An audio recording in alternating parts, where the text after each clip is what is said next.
Ancient Egypt was thousands of years in the making, a civilization that created the world's first nation-state, invented writing, and built monuments that still stand today. The pyramids, temples, and golden treasures we recognize instantly, yet the true story of these people remains completely misunderstood. Here's what life was really like in the world's greatest civilization.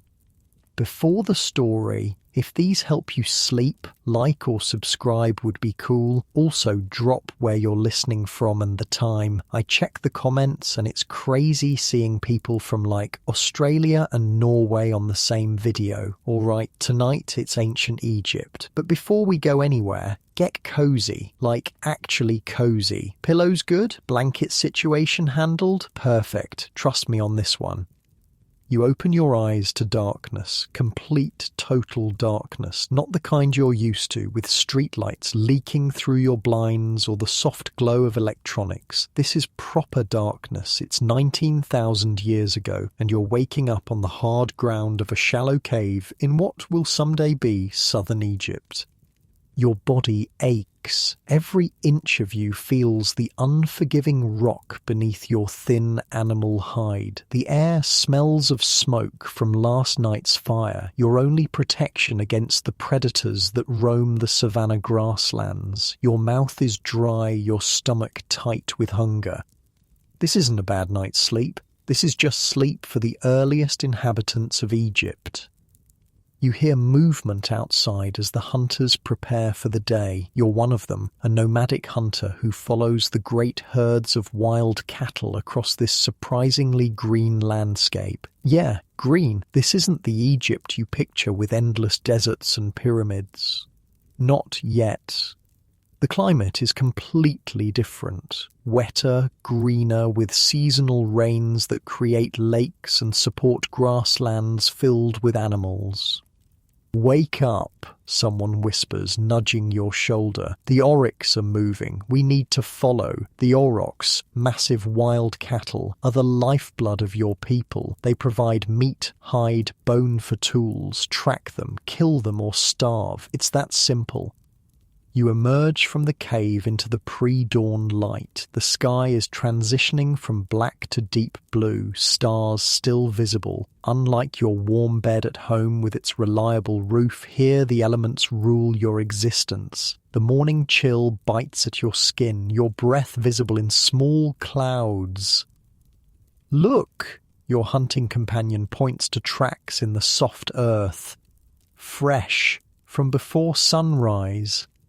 This is what survival looks like, reading the smallest signs in nature that most modern humans have forgotten how to see. You can tell from these tracks not just that oryx passed by, but how many, how fast they were moving, and roughly how long ago.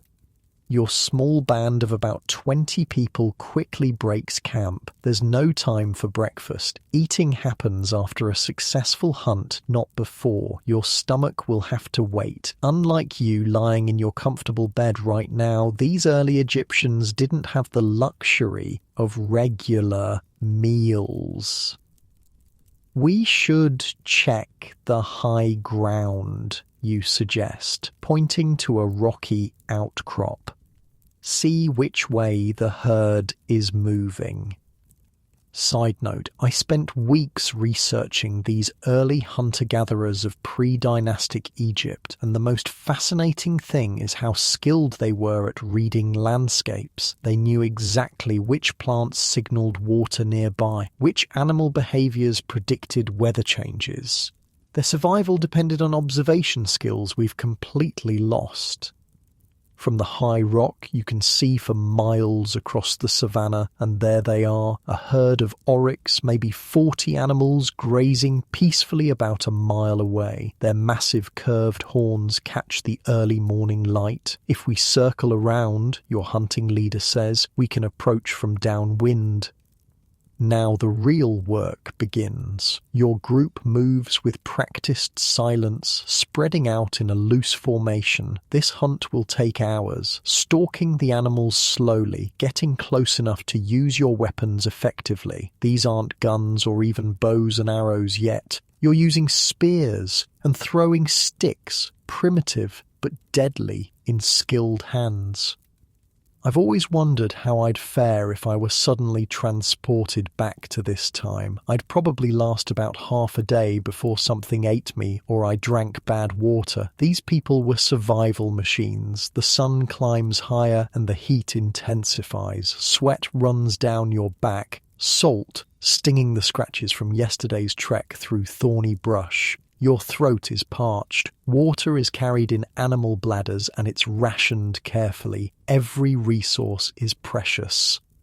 Your group successfully brings down 2 oryx after a grueling 6-hour hunt. Now comes the butchering, using stone tools to carefully separate meat, organs, hide, and bone. Nothing is wasted. The meat will be shared among the entire group. Some will be eaten today, some dried to preserve it.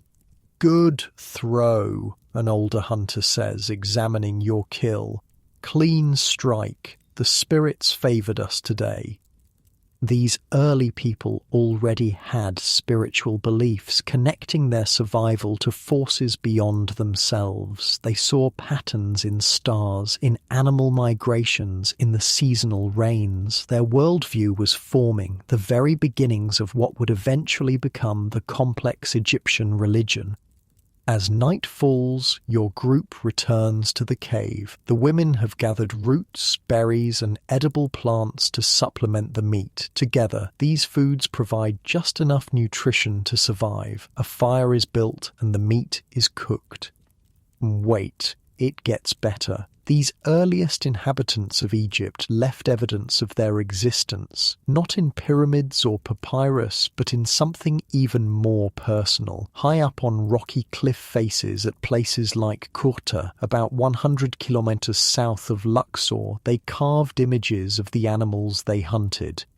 So, imagine this. After the meal, with a full belly for the first time today, an elder takes a stone tool and begins to work on the rock wall of your shelter. By firelight, they carefully chip away, creating the unmistakable outline of an oryx. These aren't just decorations.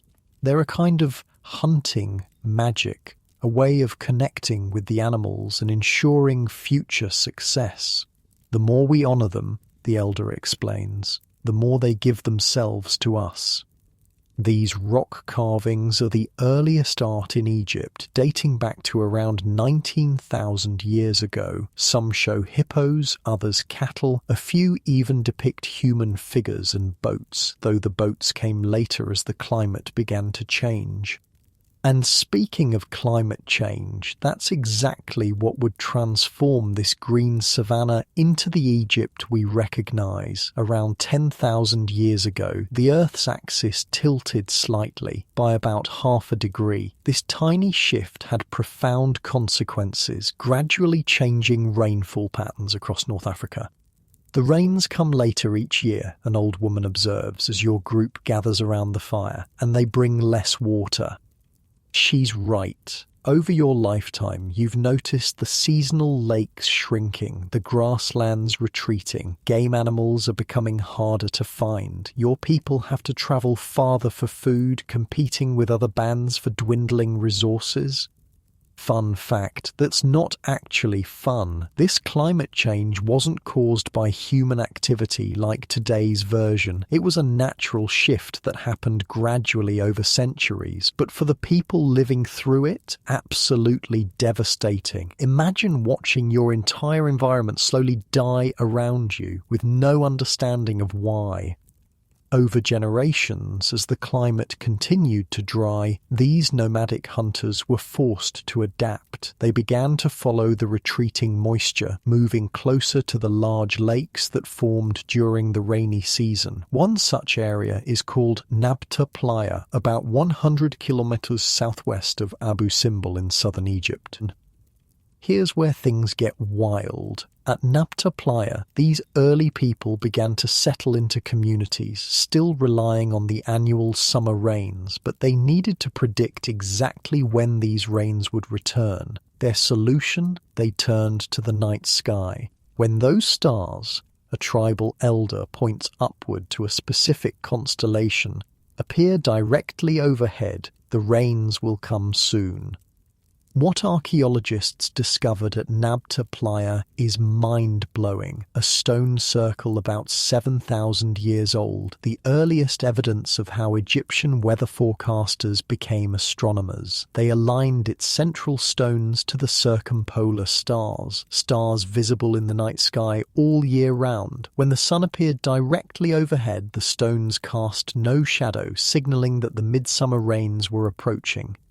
Think about this. Thousands of years before Stonehenge, these people were creating astronomical calendars to track the seasons, and this obsession with aligning monuments to celestial bodies, it would define Egyptian architecture for the next 5,000 years. Every tomb, every temple, every pyramid would be aligned to the stars. The connection they made was simple but profound. If the stars and rain were linked, then this world and the next must be connected. The physical and spiritual realms weren't separate but intertwined. As the climate continued to dry, these people focused more on the one reliable source of water, the Nile. Communities began forming along its banks, taking advantage of its annual flood that left behind rich, fertile soil perfect for growing crops. Look at how the black soil spreads after the water recedes. An early farmer tells his child, "This is the gift of the river." This black soil, Kemet, in ancient Egyptian, would give Egypt its name, the Black Land. By around 5000 BCE, these communities were cultivating wheat and barley, raising cattle and goats, producing the food surplus that would allow civilization to develop. With food production came specialization. Not everyone needed to farm or hunt. Some could become artisans, creating pottery, tools, and eventually luxury goods. Others became religious specialists, responsible for rituals that ensured the Nile's annual flood. I was reading this old archaeologist's field journal from a dig in the 1920s, and he described finding some of the earliest Egyptian pottery. The part that stuck with me was how he could see fingerprints pressed into the clay, actual fingerprints from someone who lived 7,000 years ago. Like, you're literally touching the past. These early settled communities developed distinct cultures in different parts of Egypt. In the north, settlements clustered around the delta and the Fayum. In the south, they centered around the Kena bend of the Nile. These would become the two lands, Upper and Lower Egypt, that developed into two distinct cultures. What they shared was the miracle of the Nile, which transformed desert into paradise. Its annual flood renewed the soil's fertility, making it some of the most productive farmland in the ancient world. Egyptian farmers could grow everything from wheat and barley to figs, melons, and vegetables. Other lands need constant work, says a farmer as he watches the Nile waters recede from his fields. Ours gives to us freely. This isn't an exaggeration. While farmers in Mesopotamia had to constantly maintain complex irrigation systems, Egyptian agriculture was relatively straightforward. Plant after the flood recedes, harvest before the next one comes. The land practically farmed itself. But along with developing agriculture, these early Egyptians were also developing something else, a unique perspective on death. Unlike their nomadic ancestors who might simply leave their dead behind, settled people needed ways to manage death within their communities. The body returns to the earth, an elder explains, as a community prepares a grave, but the person continues. This is where we first see the beginnings of what would become Egypt's most mysterious practice, mummification. It started naturally. When bodies were buried in the hot desert sand, they would dehydrate rather than decay, preserving the skin, hair, and nails. The Egyptians noticed this preservation and began to see it as significant. One particular burial from around 3400 BCE shows a body curled into a fetal position, suggesting rebirth, surrounded by pottery, jewelry, and other possessions. Everything important in life accompanied the person into death. The message was clear: death wasn't the end, but a transition to another state of existence. Here's where it gets even weirder. For the Egyptians, the preservation of the body was crucial because it housed the soul. A skeleton wasn't enough. The person needed to be recognizable to house their spirit for eternity. Even when dead, we must appear as ourselves, a ritual specialist explains. How else will our soul know where to dwell?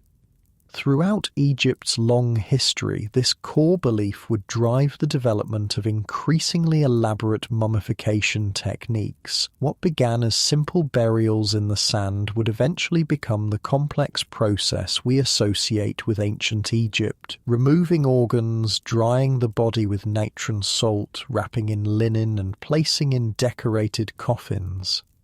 As settlements grew into towns and early cities, another crucial development was taking place: the emergence of writing. And you know what's funny about the world's earliest writing? It wasn't developed to express poetry or record history. It was created to calculate taxes.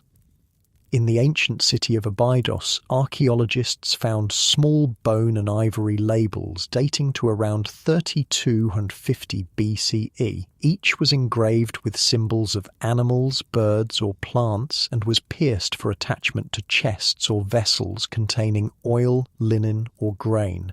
These symbols represented the regions producing these commodities, sent as tax payments to a central authority. Each mark must be clear, instructs an official as scribes prepare the labels. The king must know what comes from each district. These simple symbols gradually evolved into the elegant hieroglyphic script that would record the Egyptian language for the next 3,000 years. So yeah, bureaucracy and taxes literally invented writing. As these communities grew in size and complexity, leadership became increasingly important. Local chiefs competed for resources and territory. The inevitable clash between the distinct cultures of Upper and Lower Egypt is recorded on what many consider to be Egypt's founding document, the Narmer Palette. This ceremonial palette depicts the moment when King Narmer of Upper Egypt defeated his northern enemy, unifying the two lands under one rule. It shows Narmer in the classic smiting pose, raising a mace above a kneeling captive's head. This powerful image would be repeated throughout Egyptian history. Narmer has united the two lands, a herald announces to the gathered crowd. The white crown of Upper Egypt and the red crown of Lower Egypt now rest on one head.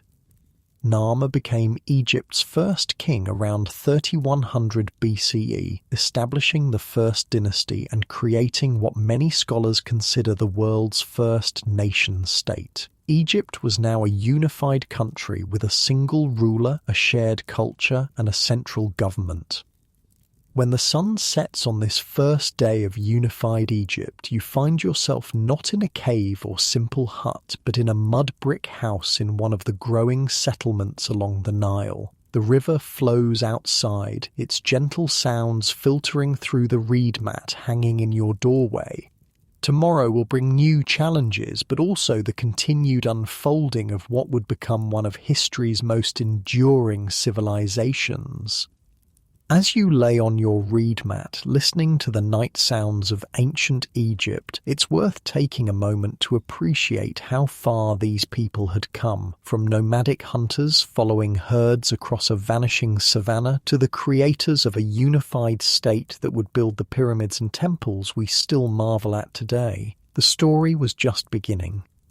Unlike your comfortable bed with its soft mattress and perfectly stuffed pillows, this early Egyptian sleeping arrangement is basic. A reed mat on a slightly elevated platform, maybe a headrest carved from wood or stone to keep your head off the ground and preserve your hairstyle. But after a long day of farming, fishing or building, even this simple bed feels welcoming enough. Dawn breaks over a different Egypt now. The year is roughly 2700 BCE, more than 4,700 years ago, and the early nation-state has evolved into something far more complex. You're standing on the west bank of the Nile, watching workers stream toward a massive construction project that will change how we think about human achievement forever. A foreman walks past, barking orders. Those limestone blocks need to be at the north face by midday. The king wants progress. This isn't the construction of the Great Pyramid yet. We're still in the early phases of Egypt's Pyramid Age. What you're witnessing is the beginning of the world's first major stone building, the Step Pyramid of King Djoser at Saqqara. Egypt has been unified for about 400 years now, ruled by pharaohs who trace their lineage back to Nama. These kings have been buried in large, flat-topped rectangular tombs called mastabas, basically glorified rectangular boxes covered with mud brick. Nice, but nothing revolutionary. But King Djoser and his brilliant architect Imhotep are about to change everything. Stack another level on top, Imhotep instructs the master builders, pointing to plans drawn on papyrus. Then another and another. The workers look at him like he's lost his mind. You want to build a mastaba on top of another mastaba? Yes, Imhotep says confidently. And then 4 more on top of that. This moment, this seemingly simple idea to stack mastabas of decreasing size on top of each other would create the Step Pyramid, Egypt's first monumental stone structure and the precursor to all true pyramids. I mean, picture this. No one had ever built something this big with stone before. It was like going from building log cabins to suddenly constructing the Empire State Building. The engineering problems they had to solve were insane. Saqqara becomes a hive of activity. Thousands of workers quarry limestone blocks, drag them on wooden sleds and carefully position them. Others mix mortar, shape decorative elements and carve inscriptions. It's not just a tomb being built, it's an entire complex with courtyards, temples and storage rooms. Imhotep's design isn't just big, it's revolutionary. When completed, the Step Pyramid will stand over 60 meters tall, almost 200 feet, with 6 distinct steps or levels. It's the tallest building on Earth at this time. The king's soul must ascend to join the imperishable stars in the north, a priest explains as you watch the construction. This monument creates the stairway for his journey. That's a key point about Egyptian pyramids. They weren't just massive tombs, they were machines for transformation designed to help the king's soul ascend to the heavens. Around noon, you follow workers to a canteen area where they receive their rations. The Egyptian state is feeding these workers well. Archaeological evidence shows they got plenty of bread, beer, fish, and even meat. These weren't slaves building the pyramids. They were skilled labourers, craftsmen, and seasonal farmers working during the Nile's annual flood when they couldn't tend their fields. "How many days have you been working here?" you ask a stonecutter as you share a jar of beer. 3 months this season, he tells you, taking a hunk of bread. "I'll stay until the flood recedes. The pay is good, enough grain to feed my family for the year, plus the honour of building for the king."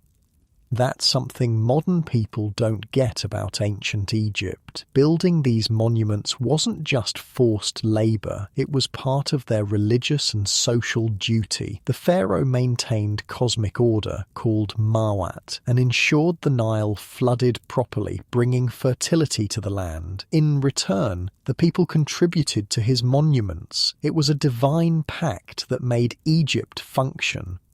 As you walk through the construction site, you spot someone important, a man giving detailed instructions to the workers, consulting plans, and inspecting the quality of stonework. This is Imhotep himself, the genius behind the Step Pyramid.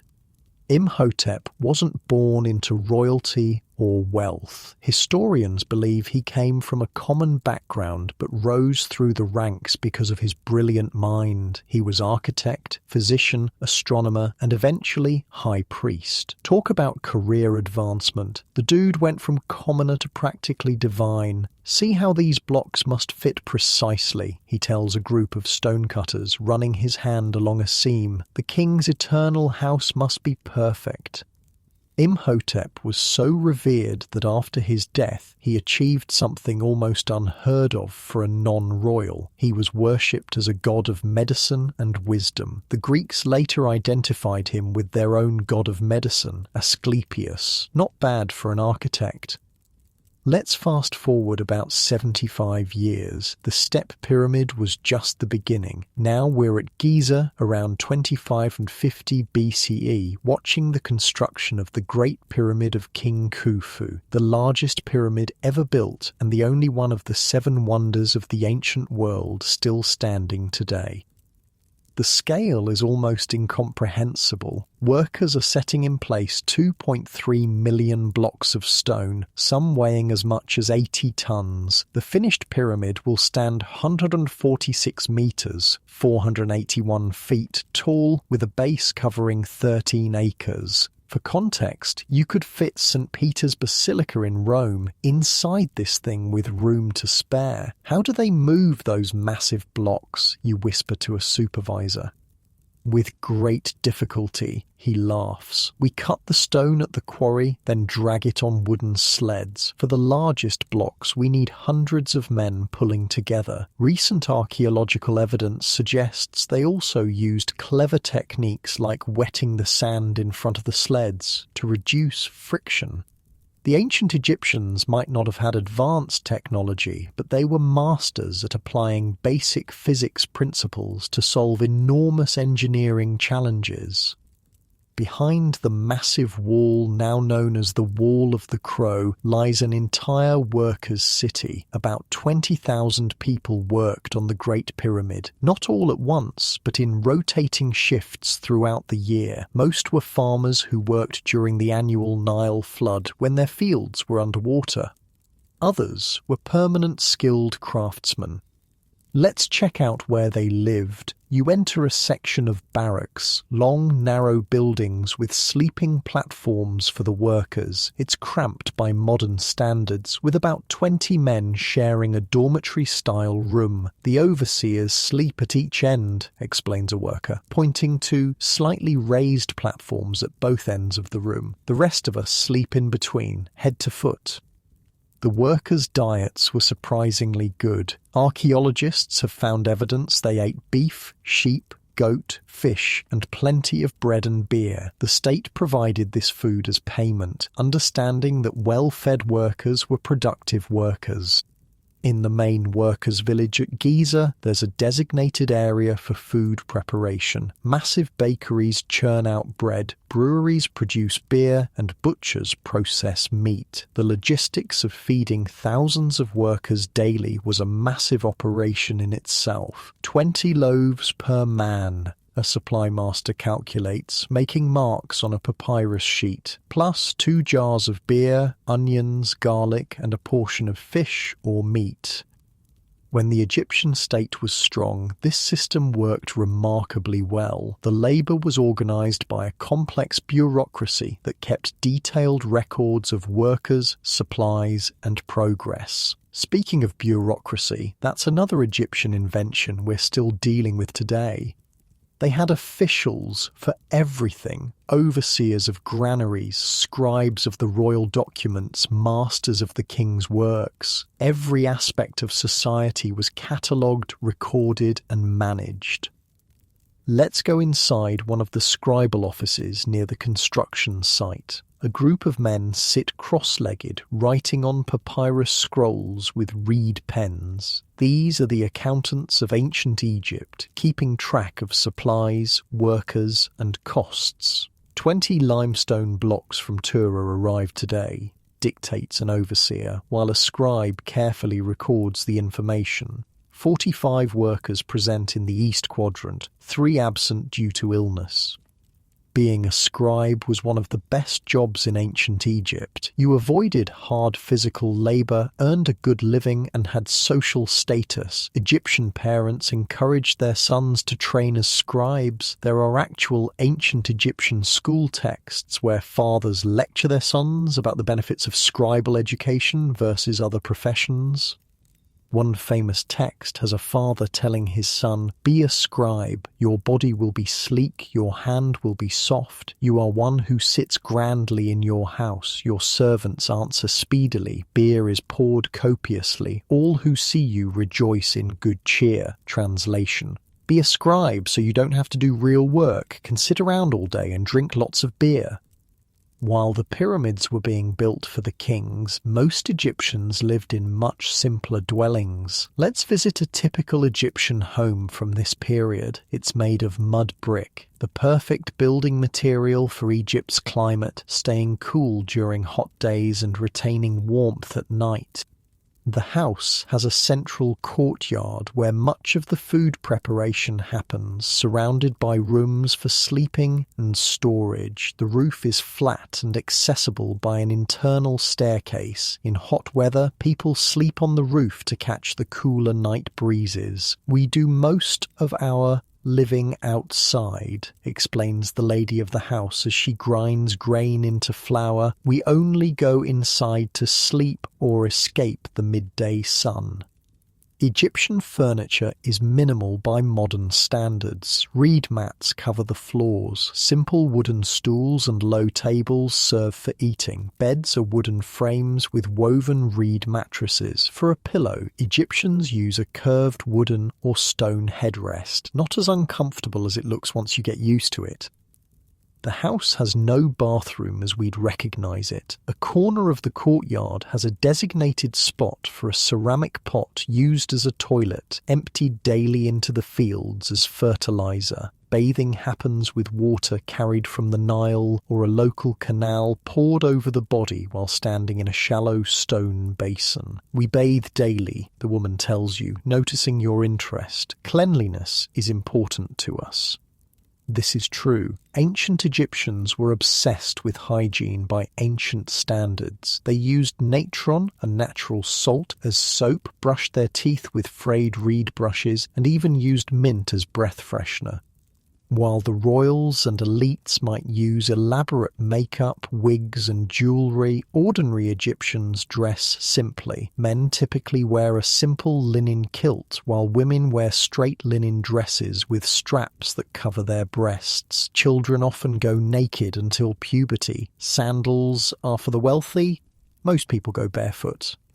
In the fields surrounding the village, farmers work with simple tools, wooden ploughs pulled by oxen, hoes, sickles for harvesting. Egyptian agriculture followed a predictable annual cycle governed by the Nile's flood. There are 3 seasons, a farmer explains while checking the irrigation channels in his field. Akhet, the flood, when the Nile rises and covers our fields. Pereh, the growing season, when we plant after the waters recede. And Shemu, the harvest, before the cycle begins again.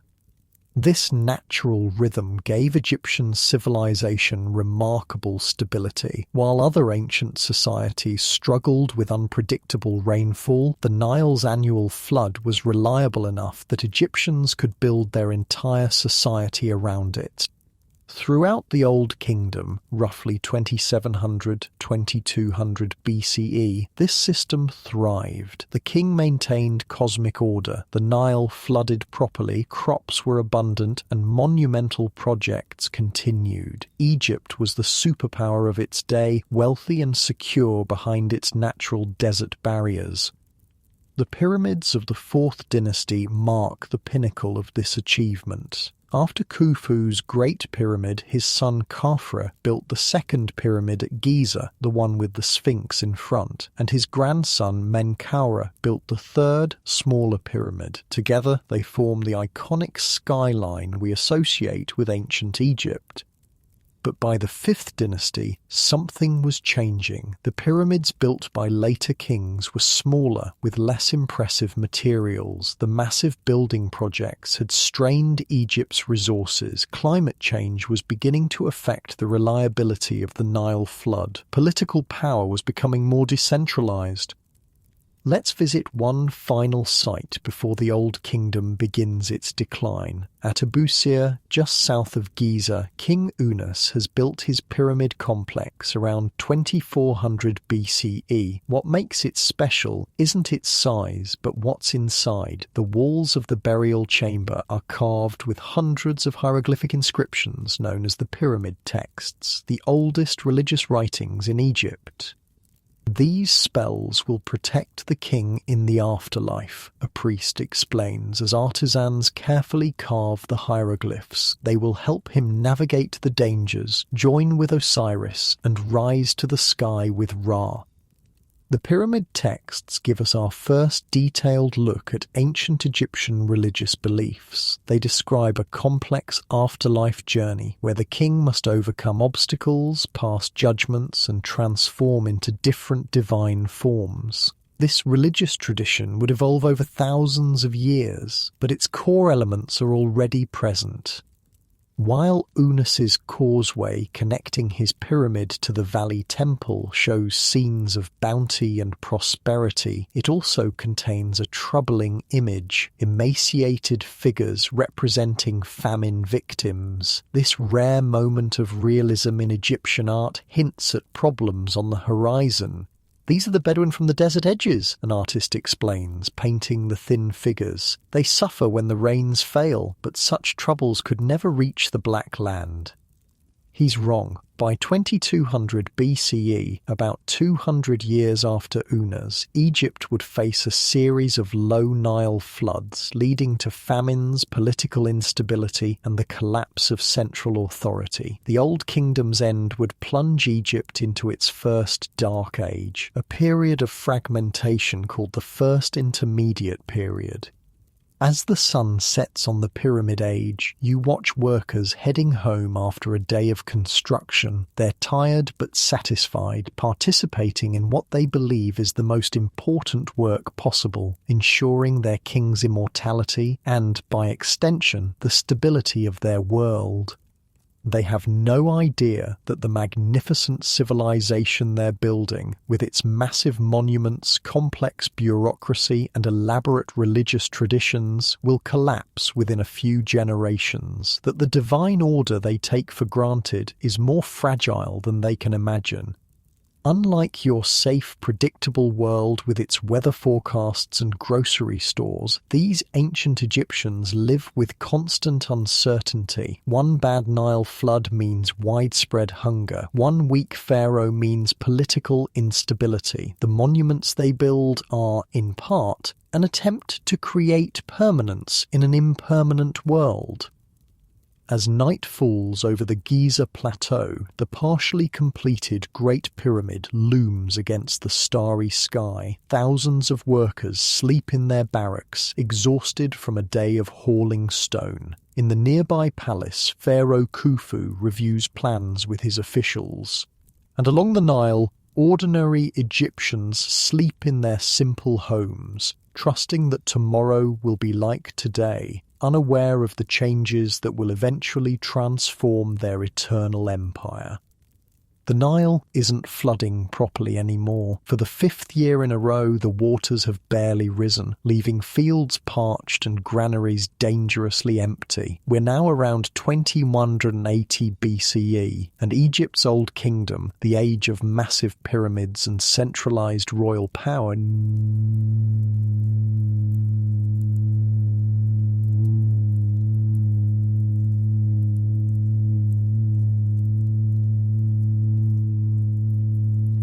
How can the king fail to bring the floods? A farmer asks, looking at his withered crops.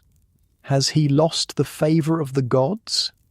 This is Egypt's first major crisis, what historians call the First Intermediate Period, a perfect storm of disasters, climate change bringing multiple low Nile floods, famine spreading through the countryside, and a weakened monarchy unable to respond effectively.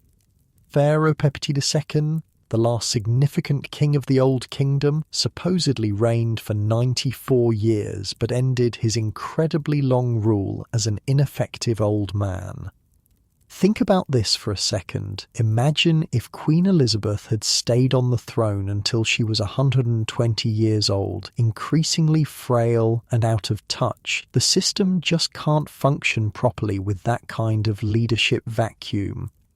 The collapse of central authority creates a power vacuum that regional governors, called nomarchs, quickly fill. These local rulers stop sending taxes to the capital, instead keeping resources to take care of their own territories. Egypt effectively splits back into the regional kingdoms it had been before Narmer's unification over 900 years earlier. Let's visit one of these regional power centres. At Moala in Upper Egypt, a nomarch named Anktifi has declared himself the effective ruler of his territory. He's had his tomb carved with an autobiography that tells us exactly what life was like during this chaotic time. I gave bread to the hungry and clothing to the naked, Anktifi's inscription boasts. I never allowed anyone to go hungry in this province. Reading between the lines of Anktifi's tomb text, we see a man taking advantage of the power vacuum. He describes military campaigns against neighbouring provinces, claiming he's bringing order, but really just expanding his territory. He barely mentions the king at all, just one tiny reference to a royal name, almost as an afterthought. I am the beginning and the end of mankind, Anktifi's inscription declares, since nobody like me existed before, nor will he exist. Talk about ego, but his self-promotion reveals something crucial. Local strongmen were now the real power in Egypt. The divine pharaoh was increasingly irrelevant. The real suffering, though, falls on ordinary Egyptians. Anktifi's tomb contains a chilling description. All of Upper Egypt was dying of hunger to such a degree that everyone had come to eating their children. While that's probably exaggerated for dramatic effect, like, look how bad things were until I saved everyone, archaeological evidence does show signs of widespread malnutrition during this period without the coordinated response of a strong central government. Local areas were left to fend for themselves when the Nile failed to flood properly.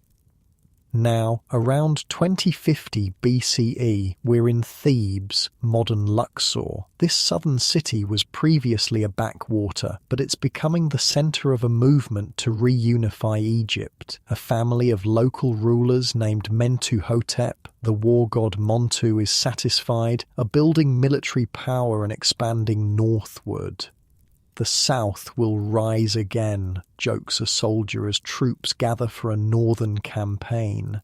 Thebes will rule all Egypt. He's right. After decades of fighting, Mentuhotep II defeats the northern rulers based at Heracleopolis and reunifies Egypt around 2055 BCE, establishing what we now call the Middle Kingdom. Here's where things get really brutal. When archaeologists excavated Mentuhotep's temple complex at Dir el-Bahri, they found a mass grave containing about 60 soldiers. These weren't carefully mummified nobility. These were the actual guys who fought and died in the civil war to reunify Egypt. Look at this, an archaeologist says, pointing to a skeleton. Arrow penetration to the chest, and this one, massive head trauma, probably from a mace. These soldiers' bodies tell the violent story of reunification. Some had healed fractures from previous battles before being killed in their final fight. Others showed signs of having been finished off while helpless on the battlefield. All were collected and buried with honour in what might be the world's first known war cemetery. But the real horror of Egypt's civil war happened at Abydos, Egypt's most sacred site. This was the burial ground of Egypt's first kings, the ones who followed Nama and established the early dynasties. During the civil war, northern troops did the unthinkable. They desecrated these royal tombs, burning them and destroying the royal mummies inside. The vile deed, as later texts called it, shattered Egypt's physical connection to its royal ancestors. The sacred bodies of the kings, meant to be preserved for eternity, were destroyed. It was an act of cultural desecration almost impossible for modern people to fully grasp. Imagine if someone burned down Arlington National Cemetery while simultaneously destroying the Constitution and Declaration of Independence.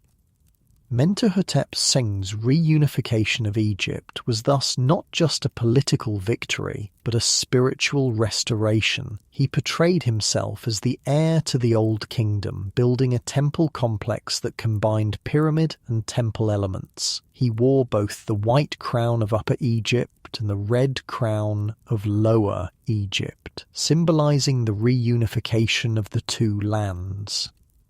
"I have healed the division," Mentuhotep declares in an inscription. "The two lands are united under my rule as they were under the kings of old." The Middle Kingdom that follows, roughly 2050–1650 BCE, is considered by many scholars to be Egypt's golden age, not of massive monuments like the Old Kingdom, but of art, literature, and a more humanistic culture. The trauma of the First Intermediate period had changed Egyptian society profoundly.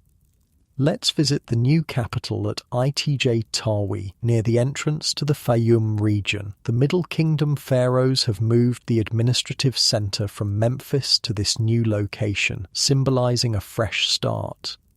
In the scribal schools attached to the royal court, something remarkable is happening. A new form of literature is emerging. Stories, teachings, and even what we might call novels. The best known is the tale of Sinuhe, about an Egyptian official who flees to Asia after the assassination of a king, lives among foreigners, and eventually returns home to Egypt.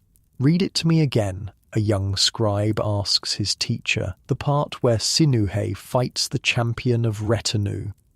The teacher unrolls a papyrus scroll and reads dramatically. "Then he came at me while I waited. I shot him, my arrow sticking in his neck. He screamed, he fell on his nose. I slew him with his own battle axe." This is entertainment, not just religious or royal propaganda. The Egyptians are developing a rich literary tradition that includes adventure stories, wisdom texts, and even love poetry. Unlike the formal, idealized art and writing of the Old Kingdom, Middle Kingdom literature often deals with uncertainty, moral ambiguity, and real human emotions. Another important text from this period is the dialogue of a man with his bar, essentially, a man arguing with his soul about whether life is worth living, possibly the world's first recorded exploration of existential despair. The Egyptian who wrote it, whoever he was, would have understood Hamlet's "to be or not to be" perfectly well. "Why do I remain alive?" the man asks his soul. "Death is before me today, like the recovery of a sick man, like going outside after being confined." His soul responds, "If you think about burial, it's heartbreak. It's bringing tears by making a man miserable. Don't think about it." So basically, a guy is contemplating suicide, and his soul is like, "Dude, chill, death sucks too." This psychological depth reflects a culture coming to terms with the trauma of civil war and social collapse. The old certainties were gone. The king wasn't an untouchable god anymore, and the promise of eternal order had been broken. The Middle Kingdom response was to create a more accessible version of Egyptian culture. Royal portraiture becomes more humanistic. Kings are shown with worry lines and expressions that suggest the burden of rule. Regular people can now access afterlife magic previously reserved for royalty. Coffins for non-royals are inscribed with protective spells adapted from the royal pyramid texts. "Even a craftsman like me can have an afterlife now," says a carpenter as he saves to buy his own inscribed coffin. "The gods will know my name." This democratization of the afterlife is one of the most important developments in Egyptian religious history. By the Middle Kingdom, even middle-class Egyptians could purchase funeral equipment with protective spells and images, essentially giving them access to the same afterlife previously reserved for kings. The economic foundation for this cultural flowering comes from massive infrastructure projects started by the Middle Kingdom pharaohs. Let's visit one of them, a huge irrigation project in the Fayum region, where channels and dikes are being constructed to control the Nile's flow into this natural depression. When complete, this system will irrigate thousands of acres, explains an overseer as workers dig channels. Even in years of low flood, we'll have water stored here.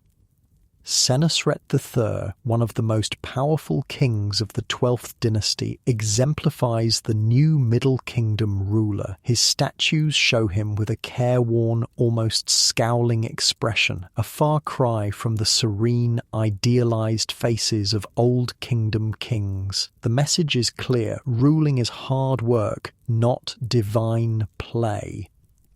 "The king sleeps little, thinking of his people," a court official explains. "His ears hear the needs of Upper and Lower Egypt." Senusret III was also a military badass who led campaigns into Nubia, modern Sudan, to secure Egypt's southern frontier and control the gold mines there. Instead of relying on the traditional Egyptian approach of periodic raids, he established a permanent military presence by building a series of massive fortresses along the Nile. These Middle Kingdom fortresses were engineering marvels, massive mud brick structures with walls up to 11 meters, 36 feet high, and moats that would make medieval castle builders jealous. The largest, Buhan, had an outer wall over a mile in circumference. They functioned as military bases, administrative centers, and trading posts rolled into one. "These walls say to the Nubians, Egypt is here to stay," a garrison commander tells you as you walk the battlements. "No one passes north or south without our permission." Control of these fortresses meant control of trade. Gold, ivory, ebony, and exotic animal skins flowed north from Inner Africa, while manufactured Egyptian goods went south. The fortresses also processed copper and other minerals mined in the surrounding deserts.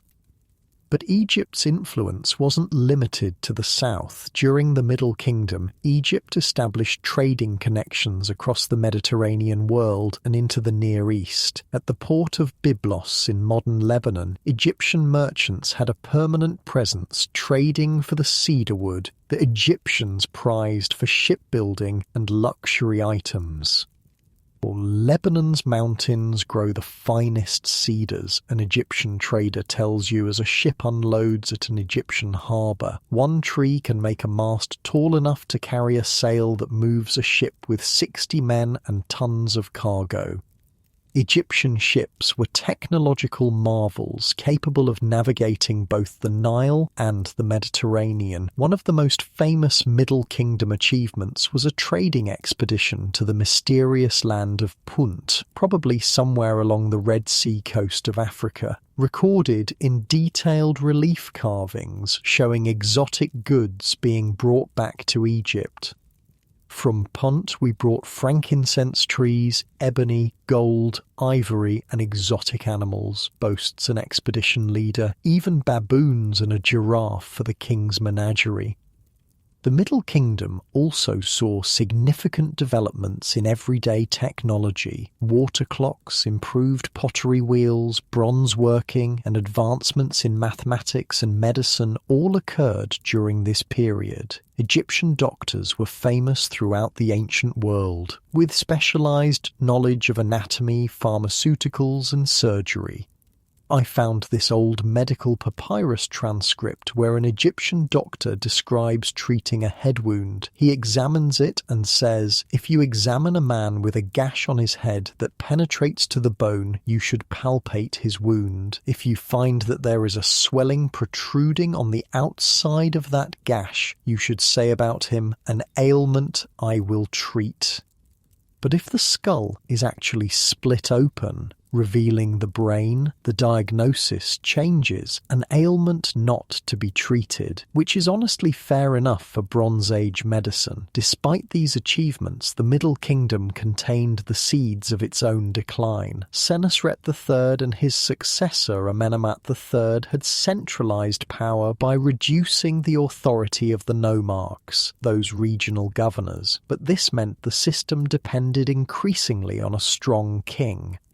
When Amenemhat IV died after a brief reign, he was succeeded by a female pharaoh, his sister Sobekneferu. While she was a legitimate ruler, her brief reign, about 4 years, ended without a clear successor, concluding the 12th dynasty.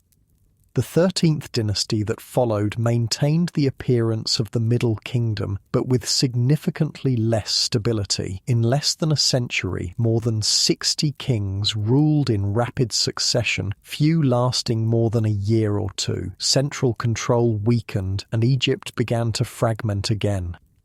During this unstable period, new groups were moving into the Nile Delta from the Near East. Known to the Egyptians as Amu or Asiatics, they gradually established themselves as rulers in the eastern delta city of Avaris. By around 1650 BCE, these foreign rulers, whom historians call the Hyksos, had gained control of northern Egypt, while a native Egyptian dynasty continued to rule the south from Thebes.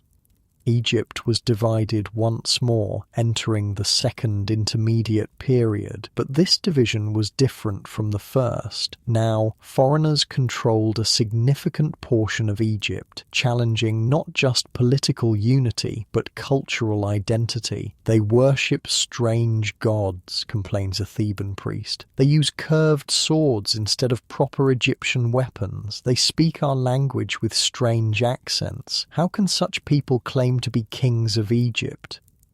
Yet the reality was more complex. Archaeological evidence shows the Hyksos quickly adopted Egyptian culture, writing, and royal titles. They worshipped Egyptian gods alongside their own deities. Rather than being simply foreign invaders, they represented the complex cultural mixing that comes with migration and integration. As the sun sets on the Middle Kingdom, Egypt stands at a crossroads. The confident, isolated civilization of the Old Kingdom is gone forever. The more cosmopolitan, internationally connected Middle Kingdom is fading. Ahead lies a period of foreign influence, followed by a new kind of Egyptian empire, one that will project its power far beyond the Nile Valley. In your modern bed, with its machine-made sheets and memory foam pillow, you can sleep secure knowing food will be available tomorrow regardless of weather or politics. But as you drift off in ancient Egypt at the end of the Middle Kingdom, such certainties are fading. The Nile may or may not flood properly. The gods may or may not be pleased. And foreigners with strange weapons and customs are moving into the land of the pharaohs, bringing both threat and opportunity to the world's most ancient civilization. Morning breaks over a divided Egypt. In the north, foreign rulers called the Hyksos control the delta from their capital at Avaris. In the south, Egyptian kings still rule from Thebes. We're in the Second Intermediate Period, around 1600 BCE, and tensions between these two kingdoms are reaching a breaking point. The Hyksos aren't what you might expect. Rather than wild barbarians, they're sophisticated rulers who've largely adopted Egyptian culture. They write in hieroglyphs, worship Egyptian gods alongside their own deities, and use Egyptian titles. Their kings have taken Egyptian throne names. The current ruler calls himself King Apophis. They want to be Egyptian, a Theban official scoffs. They wear our clothes, use our writing, but they'll never truly understand Ma'at. Ma'at, that concept of cosmic order, balance and justice that underpins Egyptian civilization. To the Thebans, only a true Egyptian king can maintain it. What makes the Hyksos truly threatening isn't just their control of northern Egypt, but their military innovations.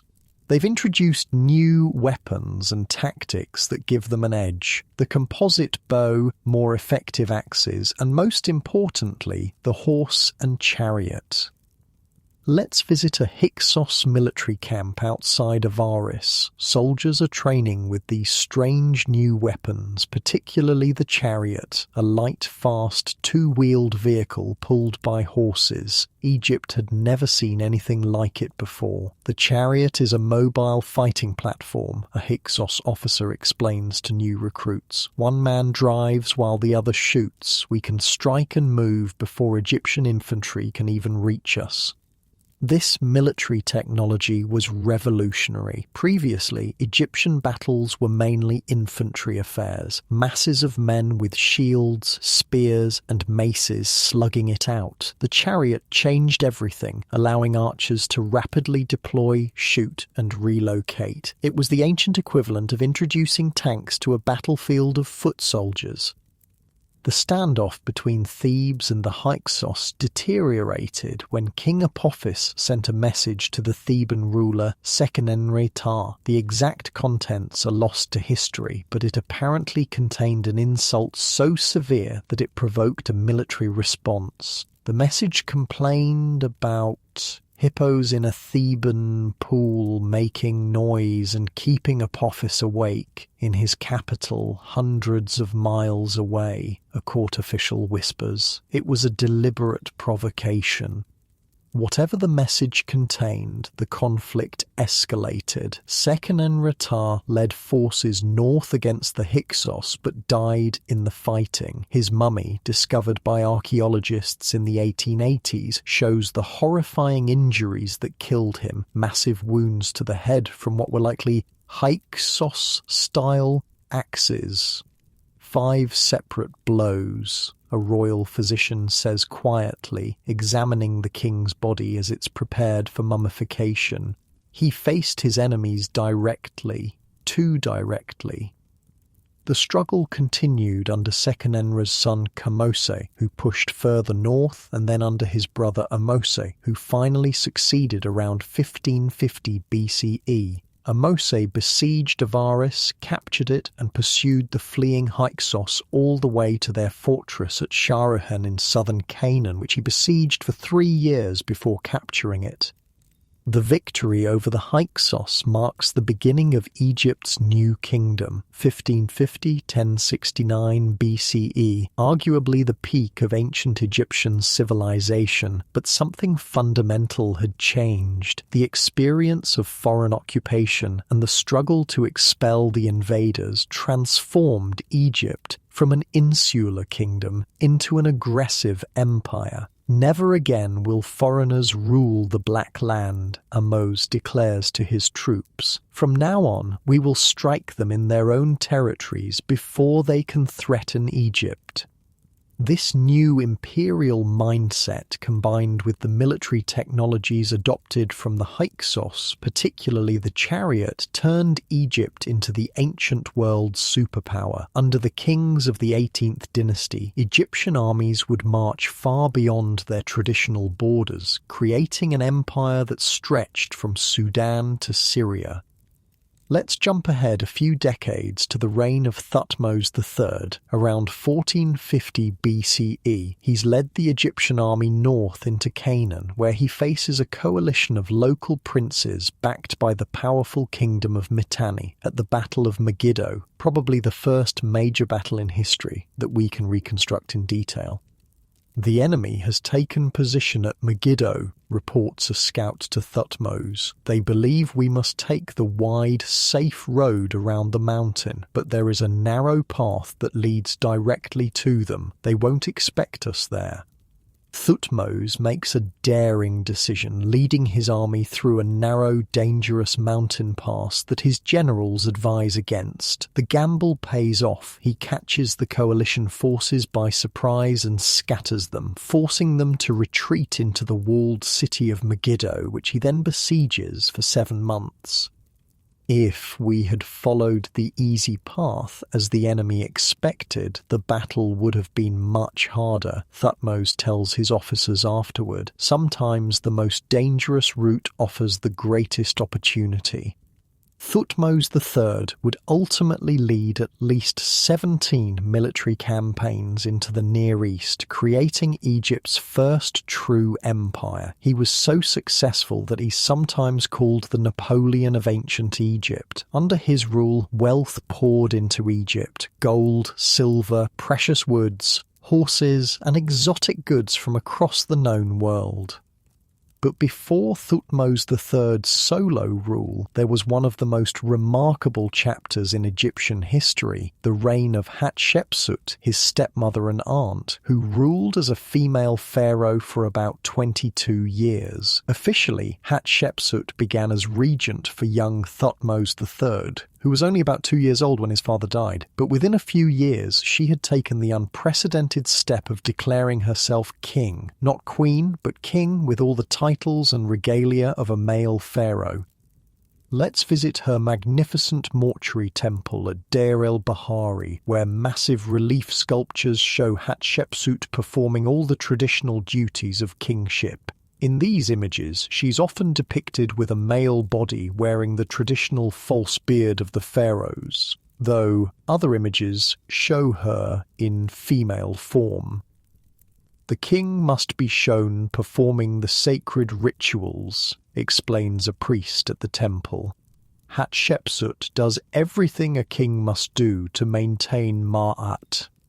One of Hatshepsut's greatest achievements was a trading expedition to the land of Punt, recorded in detail on her temple walls. The carvings show Egyptian ships sailing to this exotic location, probably somewhere in East Africa, where they traded for frankincense trees, ebony, gold, ivory, and exotic animals. The Punt expedition shows our strength extends beyond military conquest, says a court official proudly. Nations willingly trade with Egypt because of our wealth and prestige. After Hatshepsut's death, Thutmose III finally ruled alone, though he eventually had most references to Hatshepsut erased from monuments, probably to strengthen his son's claim to the throne rather than out of personal animosity. He built on her diplomatic and economic foundations while adding his own military conquests. By the height of the New Kingdom, around 1400 to 1300 BCE, Egypt had become unimaginably wealthy. Let's visit Thebes, now the religious capital, during a festival. The city is booming. Temples are expanding, trade goods from across the known world fill the markets, and construction projects are everywhere. The Temple of Karnak, dedicated to the god Amun, has become the largest religious complex in the world. Walking through its massive pillared halls, you're dwarfed by columns 24 meters, 80 feet high. This isn't just a temple, it's a statement of Egypt's power and prosperity. The temple owns lands throughout Egypt, a priest tells you proudly. Hundreds of villages, thousands of cattle, countless fields. Our granaries are always full. The cult of Amun has become incredibly powerful. Originally a minor local deity associated with Thebes, Amun rose to become the state god of Egypt. Identified with the sun god Ra as Amun-Ra, his priesthood controls vast wealth and wields significant political influence. Let's move from the temple to the palace of Pharaoh Amenhotep III, who rules around 1350 BCE at the absolute peak of Egypt's prosperity and international prestige. His palace at Malkata on Thebes' west bank is a sprawling complex with audience halls, residential quarters, artificial lakes and gardens. Diplomatic envoys from Babylon, Mitanni, Assyria and Hatti all wait to see the king, explains a royal steward as you walk through bustling palace courtyards. They bring tribute and requests for Egyptian gold. Egypt under Amenhotep III is so wealthy that he can literally give gold away to foreign rulers. In diplomatic letters found by archaeologists, the famous Amarna letters, foreign kings repeatedly beg Amenhotep for more gold, complaining that what he sent previously wasn't enough.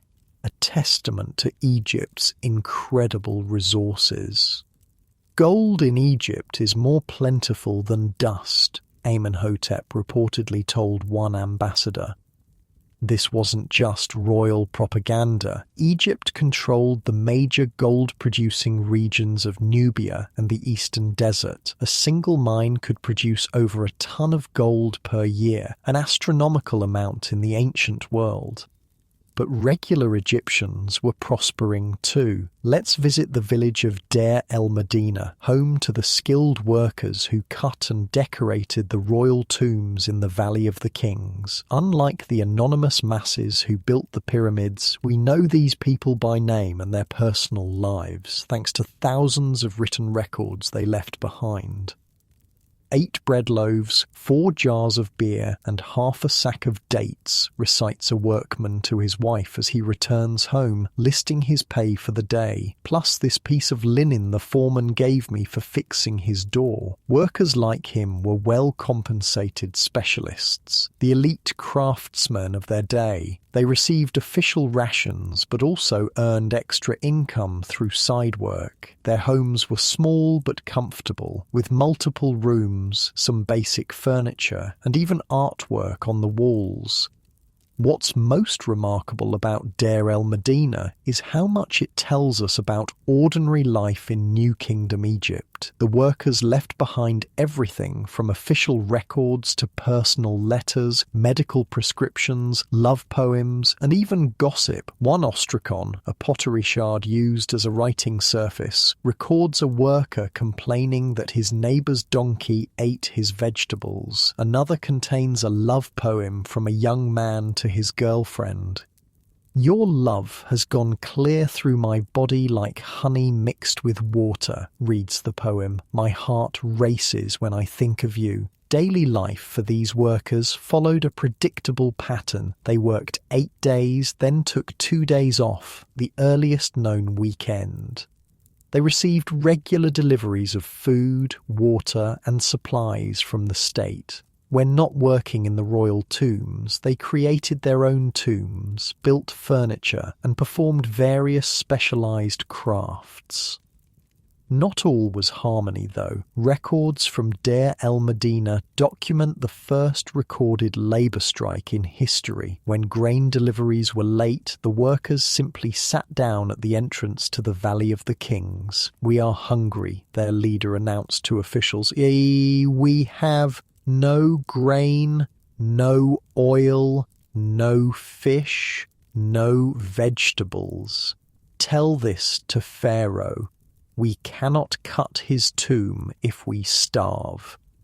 The officials scrambled to address the problem, eventually providing the missing rations. This wasn't a modern-style labour movement, but it shows that even in ancient autocracies, workers could assert themselves when pushed too far. The tombs these workers created in the Valley of the Kings were masterpieces of art and engineering. Unlike the pyramids, which advertised the king's burial place to everyone, these tombs were cut deep into the limestone cliffs, hidden from view and potential robbers. Their walls were covered with religious texts and images to help the king navigate the afterlife. Each scene must be perfect, a master artist instructs his apprentice as they paint a tomb wall. The king's eternal life depends on it. The New Kingdom saw changes in burial practices for royalty. While kings were still mummified with elaborate rituals, their bodies were now placed in a series of nested coffins, often made of solid gold or gold-covered wood, rather than in massive stone sarcophagi. The famous golden mask of Tutankhamun gives us an idea of the splendor of royal burial equipment during this period.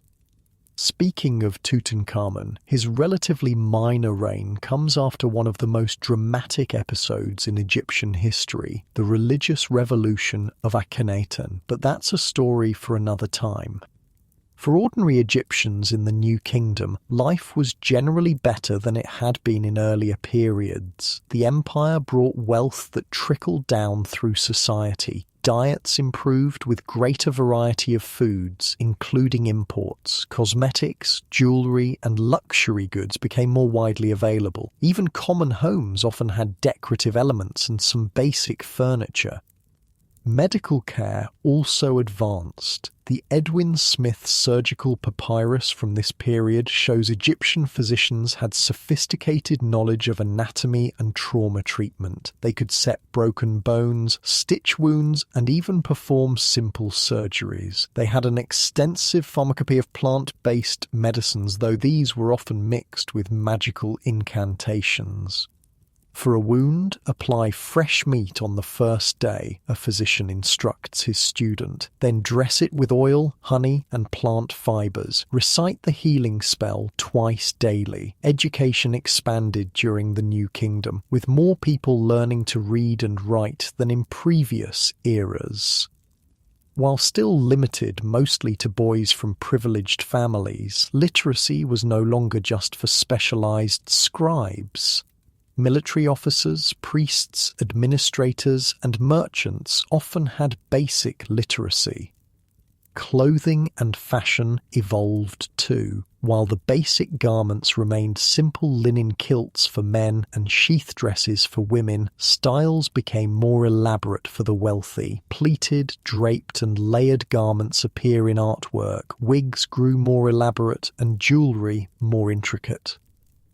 The latest style from the capital, a wig maker tells a wealthy client, showing her an elaborate creation. All the court ladies wear them this way now.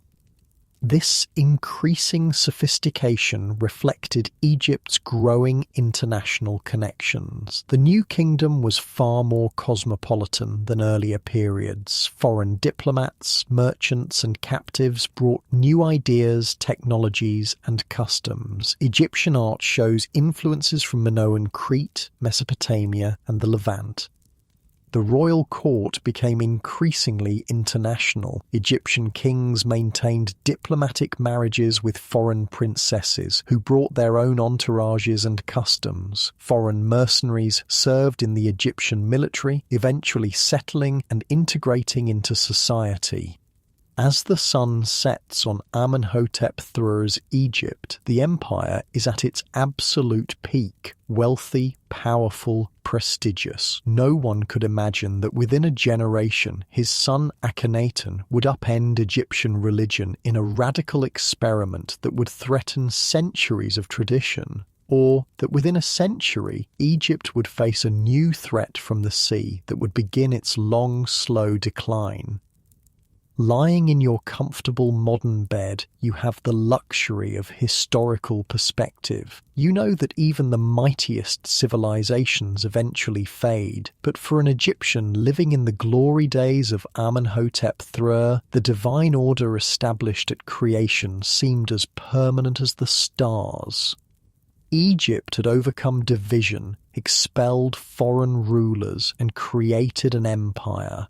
The temples were wealthy, the army was strong, and the gods were pleased. What could possibly go wrong?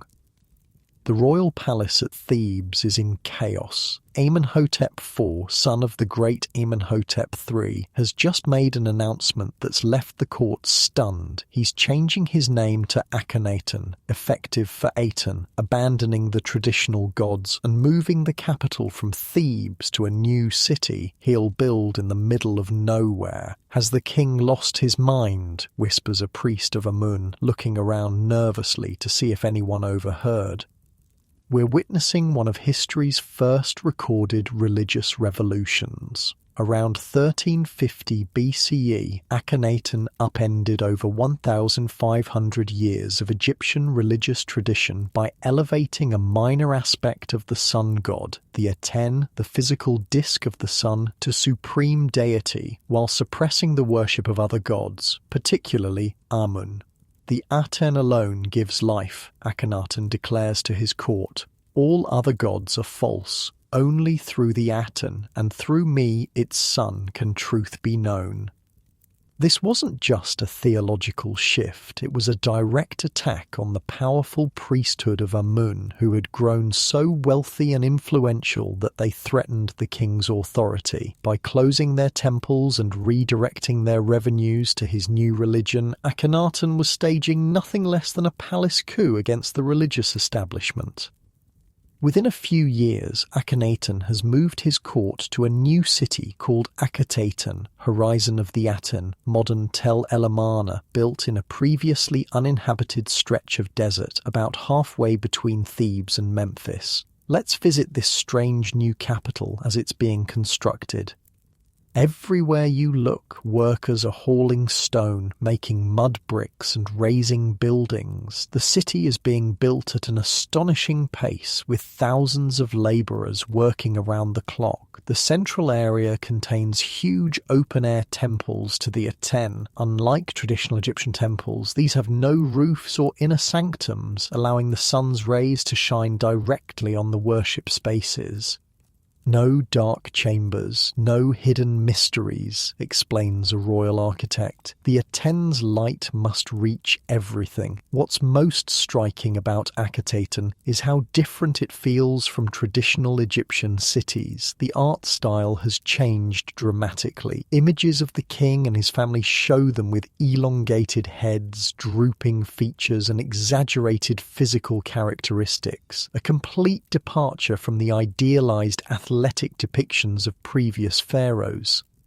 The king says we must show things as they truly are, an artist explains as he carves a relief showing the royal family. No more perfect bodies, no more symbolic poses, truth alone matters now. Some scholars think these strange depictions might indicate Akhenaten suffered from a genetic disorder. Others believe it was purely a stylistic choice to break with artistic tradition. Whatever the reason, the Amarna style art is some of the most distinctive and strange from ancient Egypt.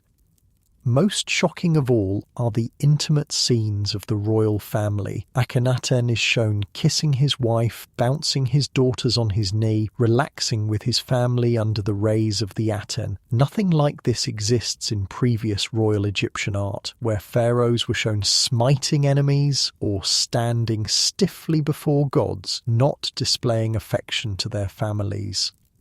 The king says his love for his family mirrors the Aten's love for creation, explains a court official, though he looks uncomfortable with this radical new imagery. The queen at the centre of these family scenes is the famous Nefertiti, whose limestone bust in Berlin is one of the most recognised images from ancient Egypt. As Akhenaten's chief wife, she plays an unprecedented role in the new religion, almost as an equal partner to the king. The queen performs offerings alongside Pharaoh, a priest of the Aten tells you with pride. She is called the Beautiful One has come, and through her beauty the Aten's glory is revealed. But not everyone is happy with the religious revolution. In Thebes and other traditional religious centres, the closed temples of Amun sit empty, their priests dismissed, their revenues redirected to the Aten cult. The ordinary people whose families have worshipped the traditional gods for countless generations continue their practices in secret. "My grandfather was a priest of Ptah," whispers a craftsman as he checks no one is listening. "He taught me the old prayers. At night we still recite them with a statue hidden under the floor of our house." For all its radical theology, daily life in Akhetaten follows familiar Egyptian patterns. The king and his nobles live in luxurious palaces and villas, while ordinary workers inhabit simple mud brick homes. Markets still operate, craftsmen still practice their trades, and the bureaucracy still keeps meticulous records. Recent archaeological work at Amarna has uncovered the city's cemeteries, revealing a grim reality behind the beautiful art and high-minded theology. The skeletal remains show evidence of malnutrition, heavy physical labor, and numerous injuries. The city was built so quickly that the workers paid a high physical price. "My back is never without pain," confides a labourer as he hauls stone blocks. "We work from sunrise to sunset with few breaks. The king says we are blessed by the Aten, but my blessings feel like curses some days." Akhenaten's religious revolution lasted less than 2 decades. When he died around 1336 BCE, the experiment quickly unravelled. His immediate successor was Neferuaten, possibly Nefertiti ruling under a new name, followed by a shadowy figure named Smenkhkare. Then came Akhenaten's young son, originally named Tutankhaten, who would soon change his name to Tutankhamun and restore the traditional gods. Let's visit Thebes during this restoration period. The temples of Amun are reopening. Priests who had been forced into other occupations return to their duties. Statues of the traditional gods hidden away during Akhenaten's reign are being brought back to their shrines. "The divine order is restored," declares an elderly priest, tears in his eyes as he watches Amun's statue being carried back into Karnak temple. The years of heresy are over. The boy king Tutankhamun, probably around 10 years old when he took the throne, is guided by powerful advisors, particularly an official named A and the general Horemheb. They orchestrate the return to orthodoxy, carefully dismantling Akhenaten's religious changes while maintaining royal authority. "The king has seen the truth and returned to the gods of his ancestors," I announces to the crowd at Karnak. Amun welcomes his son home. Tutankhamun's reign was brief. He died at about 19, possibly from complications after breaking his leg. His small tomb in the Valley of the Kings was largely overlooked by grave robbers, which is why his burial treasures survived intact until Howard Carter discovered them in 1922. The boy king, who was a minor figure in Egyptian history, became its most famous pharaoh through this archaeological accident. After Tutankhamun's death, his advisor A briefly took the throne, followed by the general Horemheb. Having no sons, Horemheb appointed his own vizier Paramesu as his successor. This man, who took the throne name Rameses I, founded the 19th dynasty around 1292 BCE.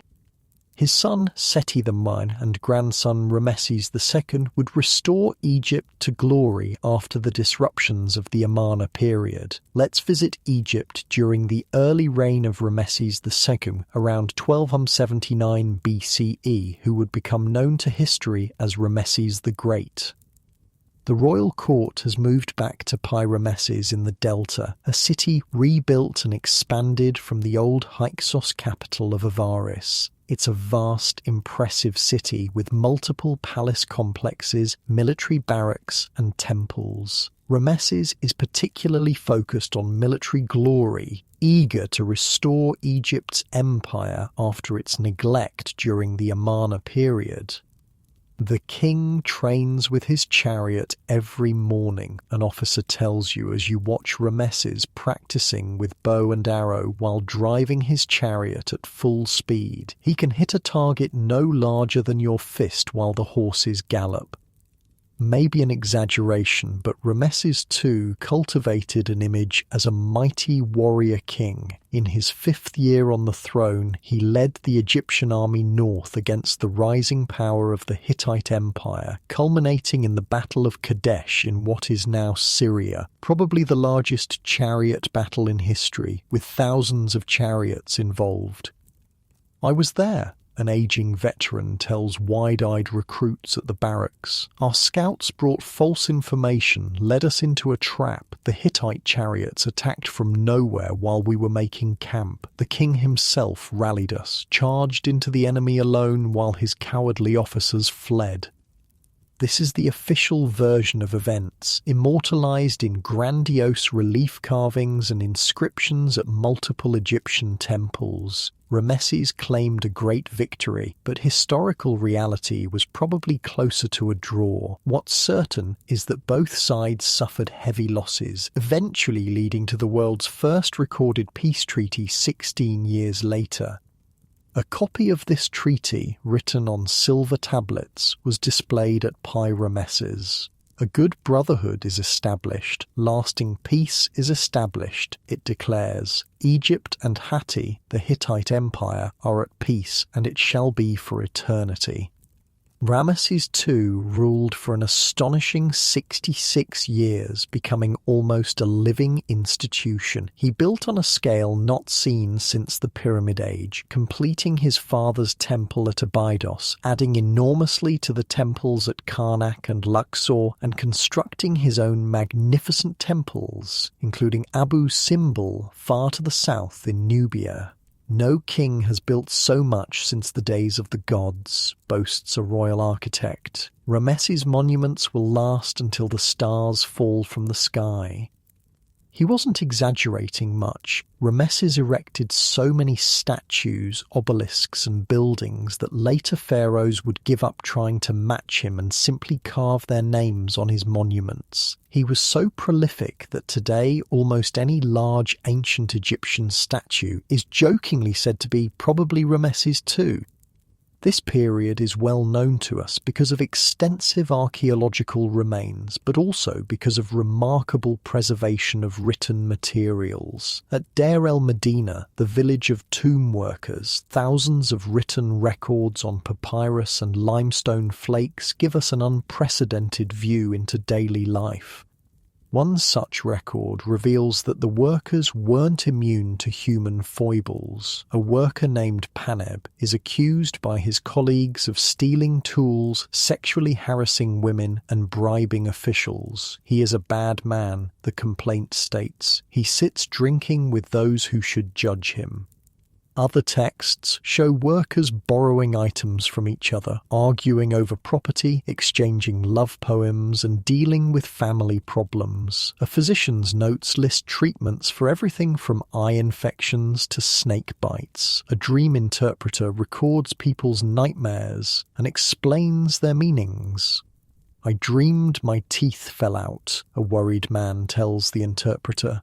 "It means someone in your household will die," comes the grim response. These texts reveal a surprisingly recognizable society, with people gossiping, falling in love, arguing with neighbors, and worrying about their health and finances, just like us, despite the gulf of 3,300 years. After Rameses II's extraordinarily long reign, his 13th son, many others having died before their elderly father, took the throne as Merneptah. Almost immediately, he faced a serious threat, an invasion by a coalition of Libyan tribes and mysterious groups called the Sea Peoples mentioned in Egyptian texts. "They came from the islands and the coastlands," reports a military officer, pointing to the western delta where fighting has been fierce. Strange warriors with feathered headdresses and foreign weapons. They brought their wives and children in ox carts, looking to settle, not just raid.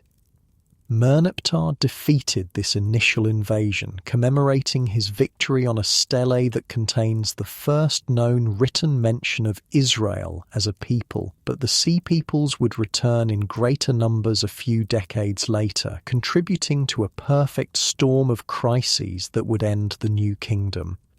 By the reign of Rameses III, around 1186 to 1155 BCE, multiple threats converged on Egypt. More invasions by the Sea Peoples, economic problems, climate change affecting harvests, and internal corruption, while Rameses III successfully fought off the Sea Peoples, recording his victory in detailed relief carvings at his mortuary temple. The cost of these wars drained Egypt's resources.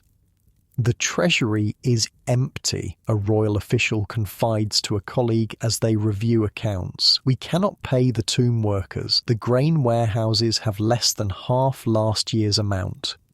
Internal documents show the government struggling to maintain basic services. Inflation drove up grain prices. Corruption meant that supplies meant for workers often disappeared before reaching them. The workers at Deir el-Medina staged several strikes when their pay was late, something unthinkable in earlier, more prosperous times.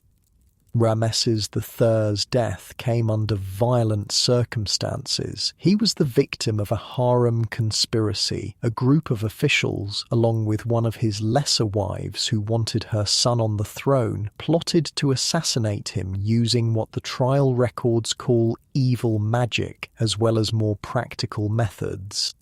They made potions. A horrified witness testifies during the trial of the conspirators. They created wax figures to work spells against His Majesty. The chief of the guards was corrupted to let them approach the king's chambers. Whether through magic or mundane means, the plot partially succeeded. Recent CT scans of Rameses III's mummy show his throat was cut, though the conspirators failed to put their chosen successor on the throne.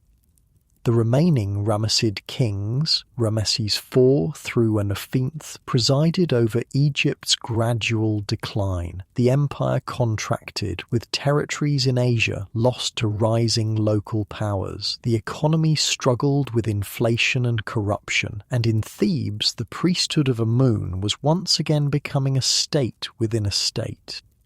By the end of the New Kingdom around 1069 BCE, Egypt had effectively split again. The high priests of Amun controlled Thebes and the south, while a new dynasty of kings ruled from Tanis in the delta. The imperial age was over, and Egypt entered the Third Intermediate Period, another era of division and reduced international influence.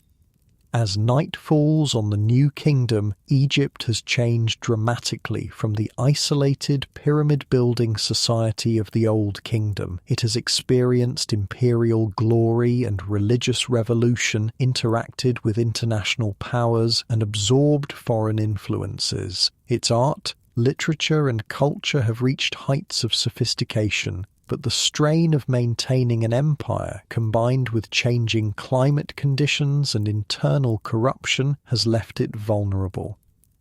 Looking back from your comfortable modern perspective, you might wonder how such a mighty civilization could decline, but nothing lasts forever, not even Egypt, with its obsession with eternity. The same environmental changes, resource pressures, and human failings that challenge societies today affected ancient peoples just as powerfully. As you drift towards sleep, consider how the Egyptians themselves viewed these cycles of prosperity and decline. They didn't see history as a straight line of progress, but as a constant struggle to maintain Ma'at against the forces of chaos. In their worldview, order must be actively preserved through proper rituals, ethical behavior, and strong leadership. When these failed, chaos inevitably returned. Unlike your modern world of constant change and innovation, the Egyptians idealized stability and continuity. Their greatest kings weren't celebrated for creating new things, but for restoring the perfect order established at creation. Rameses II wasn't great because he was original, but because he so perfectly embodied the traditional pharaonic role. As you settle deeper into your bed with its factory-made frame and synthetic materials that would baffle an ancient Egyptian, remember that their world, for all its differences, was filled with people who shared our fundamental hopes and fears for security, health, meaning, and some small measure of happiness in an uncertain world. Dawn breaks over a divided Egypt once again. The year is roughly 945 BCE, and the glorious days of the New Kingdom are long gone. Egypt has entered what historians call the Third Intermediate Period, with power split between different rulers in different regions. The country that once dominated the ancient world has turned inward, its borders shrinking, its influence waning. The two lands are no longer one, sighs an elderly priest at Karnak Temple. In the north, kings of foreign blood rule from Tanis. Here in Thebes, the high priests of Amun hold power. Egypt is broken again. These kings of foreign blood he mentions are the rulers of the 22nd dynasty, descended from Libyan mercenaries who had settled in Egypt generations earlier. Their founder, King Sheshonq I, had been a military commander before seizing the throne. Though technically foreigners, these Libyan kings had thoroughly adopted Egyptian culture, ruling as traditional pharaohs. Let's visit Tanis, their delta capital, where King Sheshonq is preparing for something that hasn't happened in a long time, an Egyptian military campaign beyond its borders. Solomon is dead, a scout reports to Sheshonq, referring to the Israelite king. His kingdom is divided and weakened. Now is the time to reassert Egyptian control in Canaan. Sheshonq nods, studying a papyrus map of the Levant. Prepare the army. We march in a month. This campaign, around 925 BCE, would be recorded in Egyptian texts as a great victory. More significantly, it's also mentioned in the Bible as the invasion of Shishak, providing a rare synchronization point between Egyptian history and biblical chronology. But this brief revival of Egyptian power wouldn't last. By 800 BCE, Egypt had fragmented further, with multiple dynasties ruling different parts of the country simultaneously. In the south, the kingdom of Kush, in modern Sudan, was growing stronger, its rulers absorbing Egyptian culture and religion just as Egypt had once dominated Nubia. Let's jump ahead to 728 BCE, when King Pi of Kush leads his army north into Egypt proper. Unlike earlier invaders, the Kushite kings considered themselves the legitimate restorers of Egyptian tradition, worshipping the Egyptian gods, especially Amun, and using Egyptian writing and royal symbols. We come not as conquerors, but as restorers, Pi declares to the people of Thebes who welcome his army. The true ways of Egypt have been forgotten. We will revive them.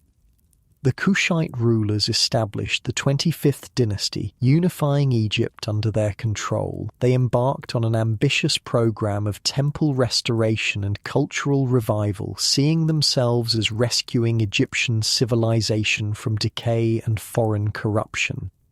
At Jebel Barkal, in their Nubian homeland, they built Egyptian-style pyramids for their burials, actually constructing more pyramids than the Egyptians had built in Egypt. They portrayed themselves in art using traditional Egyptian royal iconography, though often with distinctively Nubian features. The king worships Amun as the kings of old did, a Kushite official explains to Egyptian priests at Karnak. He follows all the proper rituals. He builds monuments to the gods. Is this not what a true pharaoh does? This Kushite revival would be cut short by a new threat from the east, the expanding Assyrian Empire, the superpower of its day. Under kings like Esarhaddon and Ashurbanipal, Assyrian armies invaded Egypt around 671 BCE. Unlike previous invaders who had adopted Egyptian culture, the Assyrians were interested primarily in loot and tribute. They sacked Thebes in 663 BCE, an event so shocking it was mentioned in the Bible as a cautionary tale. The Assyrians show no respect for our temples, a stunned priest tells you as he surveys the damage to Karnak. They took the gold, killed the sacred animals, mocked our gods. Not even the Hyksos did such things. The Assyrian conquest was brutal but relatively brief. As their empire became overextended, they withdrew, leaving Egypt in the hands of client rulers based in the delta city of Sais. These Site kings of the 26th dynasty managed to reunify Egypt around 664 BCE, beginning the period historians call the Late Period. The Site kings, particularly Psamtik I and Necho II, attempted to restore Egypt's power while maintaining independence from Assyria. They recruited Greek mercenaries, built up Egypt's navy, and even sponsored trading and exploration expeditions. One such expedition reportedly circumnavigated Africa, a journey that took 3 years. The Greeks are excellent fighters, comments an Egyptian officer as he watches mercenaries train, but they have strange ideas. They argue with their commanders and expect to be told why orders are given, not just to obey. This increasing Greek presence in Egypt foreshadowed later developments. Trading colonies were established, particularly at Naucratis in the Delta, creating communities of foreign merchants who lived under their own laws while respecting Egyptian authority. Under the Site kings, Egyptian culture experienced a renaissance. Artists and craftsmen deliberately copied the styles of the Old and Middle Kingdoms, creating what scholars call archaizing works, new art that intentionally looked ancient. We study the works of the old masters, explains a sculptor in his workshop. The ancients understood perfection. We seek to recapture what has been lost. This cultural revival extended to religion, with renewed emphasis on traditional cults and practices. Animal mummification reached industrial scale, with millions of mummified cats, birds, and other creatures prepared as offerings to the gods. At sites like Saqqara, vast catacombs were filled with these animal mummies. Each ibis contains the essence of Thoth, a priest explains as he oversees workers preparing bird mummies. Each cat embodies Bastet. Through them, the worshipper establishes connection with the divine. Despite this cultural flowering, Egypt couldn't escape geopolitical reality. As Assyria declined, a new power rose. Babylon under Nebuchadnezzar II, and behind Babylon waited the growing might of the Persian Empire. In 525 BCE, the Persian king Cambyses II invaded Egypt, defeating the last Site pharaoh Psamtik III. Egypt became a province, or satrapy, of the Persian Empire, ruled by a Persian governor with Egyptian administrators handling day-to-day matters. Cambyses quickly discovered that conquering Egypt was easier than governing it. According to later sources, admittedly hostile, he committed a grave sacrilege by killing the sacred Apis bull at Memphis. He stabbed the living god with his dagger, a horrified priest whispers, describing the scene. The bull fell bleeding on the sacred ground. Cambyses laughed while the people wept.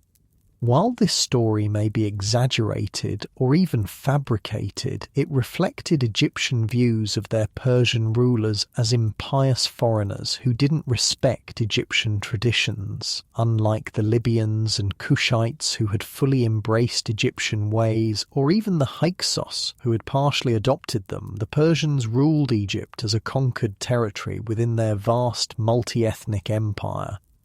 Persian rule wasn't entirely negative for Egypt, though. The Persians invested in infrastructure, clearing and extending canal systems, and generally maintained order. Some Persian kings even presented themselves as traditional pharaohs when dealing with Egyptian subjects, having themselves depicted in Egyptian style on temple reliefs. The great king understands he must appear as Pharaoh to us, explains an Egyptian official serving under the Persians. He wears the double crown in Egyptian temples, even if he wears Persian robes in Persepolis. The first period of Persian rule, the 27th dynasty, lasted until 404 BCE, when Egypt successfully revolted and established a series of short-lived native dynasties. These last native Egyptian rulers, particularly Nectanebo Fernand II of the 30th dynasty, again revived traditional culture, building temples and promoting Egyptian religion. But independence wouldn't last. In 343 BCE, the Persians reconquered Egypt, beginning the 31st dynasty. This second Persian period was harsher than the first, with higher taxes and less accommodation to Egyptian sensibilities. "They take everything," complains a farmer, as tax collectors count his grain harvest. First a portion for the local temple, then for the provincial governor, then for the satrap, and finally for the great king himself. What remains for my family? Persian rule might have continued indefinitely if not for the most unexpected development of all, the arrival of Alexander the Great. In 332 BCE, fresh from defeating the Persian forces in Asia Minor, the young Macedonian conqueror entered Egypt with his army. To the Egyptians' surprise, Alexander was welcomed not as another foreign oppressor, but as a liberator from Persian rule. He made a deliberate effort to respect Egyptian traditions, travelling to the famous oracle of Amun at the Siwa oasis, where priests supposedly confirmed his divine status. The god recognized him as son of Amun, declares a priest who witnessed the oracle's pronouncement. He is Pharaoh by divine right, not merely by conquest. Whether Alexander genuinely believed this or simply understood its political value, he allowed himself to be portrayed as a traditional Egyptian king. During his brief stay in Egypt, he made his most enduring contribution, founding the city of Alexandria on the Mediterranean coast.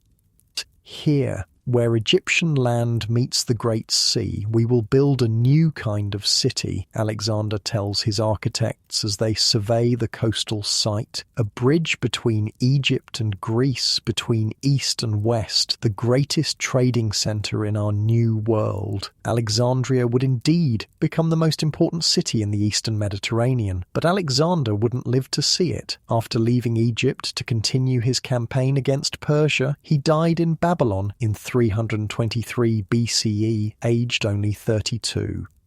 Alexander's death triggered a power struggle among his generals. Egypt fell to Ptolemy, one of Alexander's closest companions, who established himself as ruler and eventually declared himself king, founding the Ptolemaic dynasty, the last to rule ancient Egypt.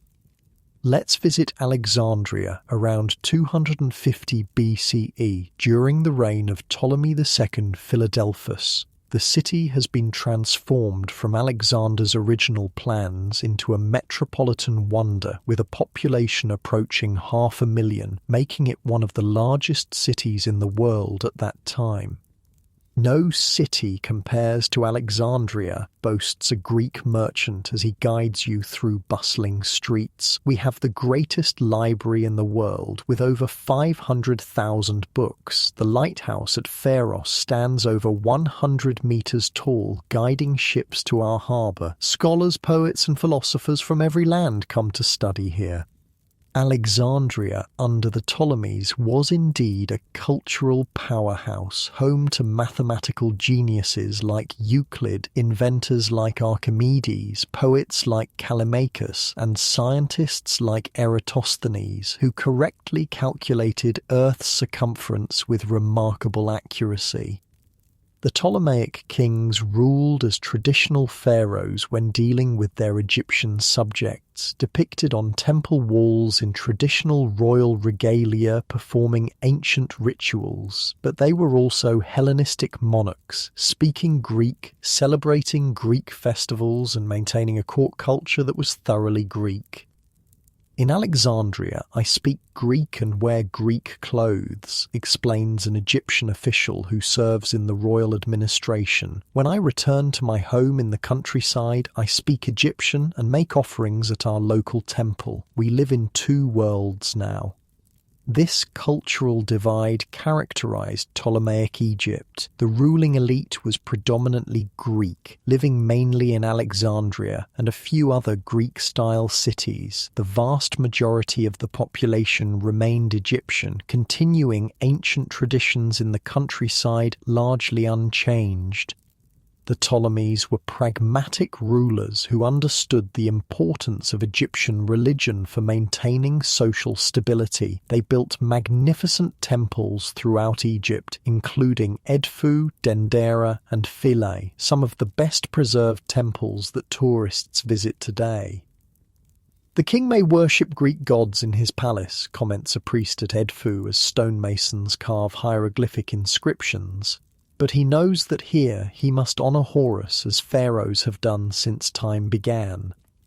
Despite this cultural accommodation, tensions existed between the Greek ruling class and the Egyptian population. Periodic revolts broke out, particularly in Upper Egypt, where resentment of foreign rule ran deep. The Ptolemies responded with military force when necessary, but also with strategic concessions to Egyptian elites. By the late Ptolemaic period, Rome was emerging as the dominant Mediterranean power. Egypt's vast grain resources made it crucially important to Roman food security, and the Romans increasingly intervened in Ptolemaic succession disputes. The final act of the Ptolemaic dynasty and of independent ancient Egypt starred history's most famous Egyptian ruler, who wasn't actually Egyptian, Cleopatra VII. Born into the Ptolemaic royal family, she was of Greek Macedonian descent, not Egyptian, though she was reportedly the first of her dynasty to actually learn the Egyptian language.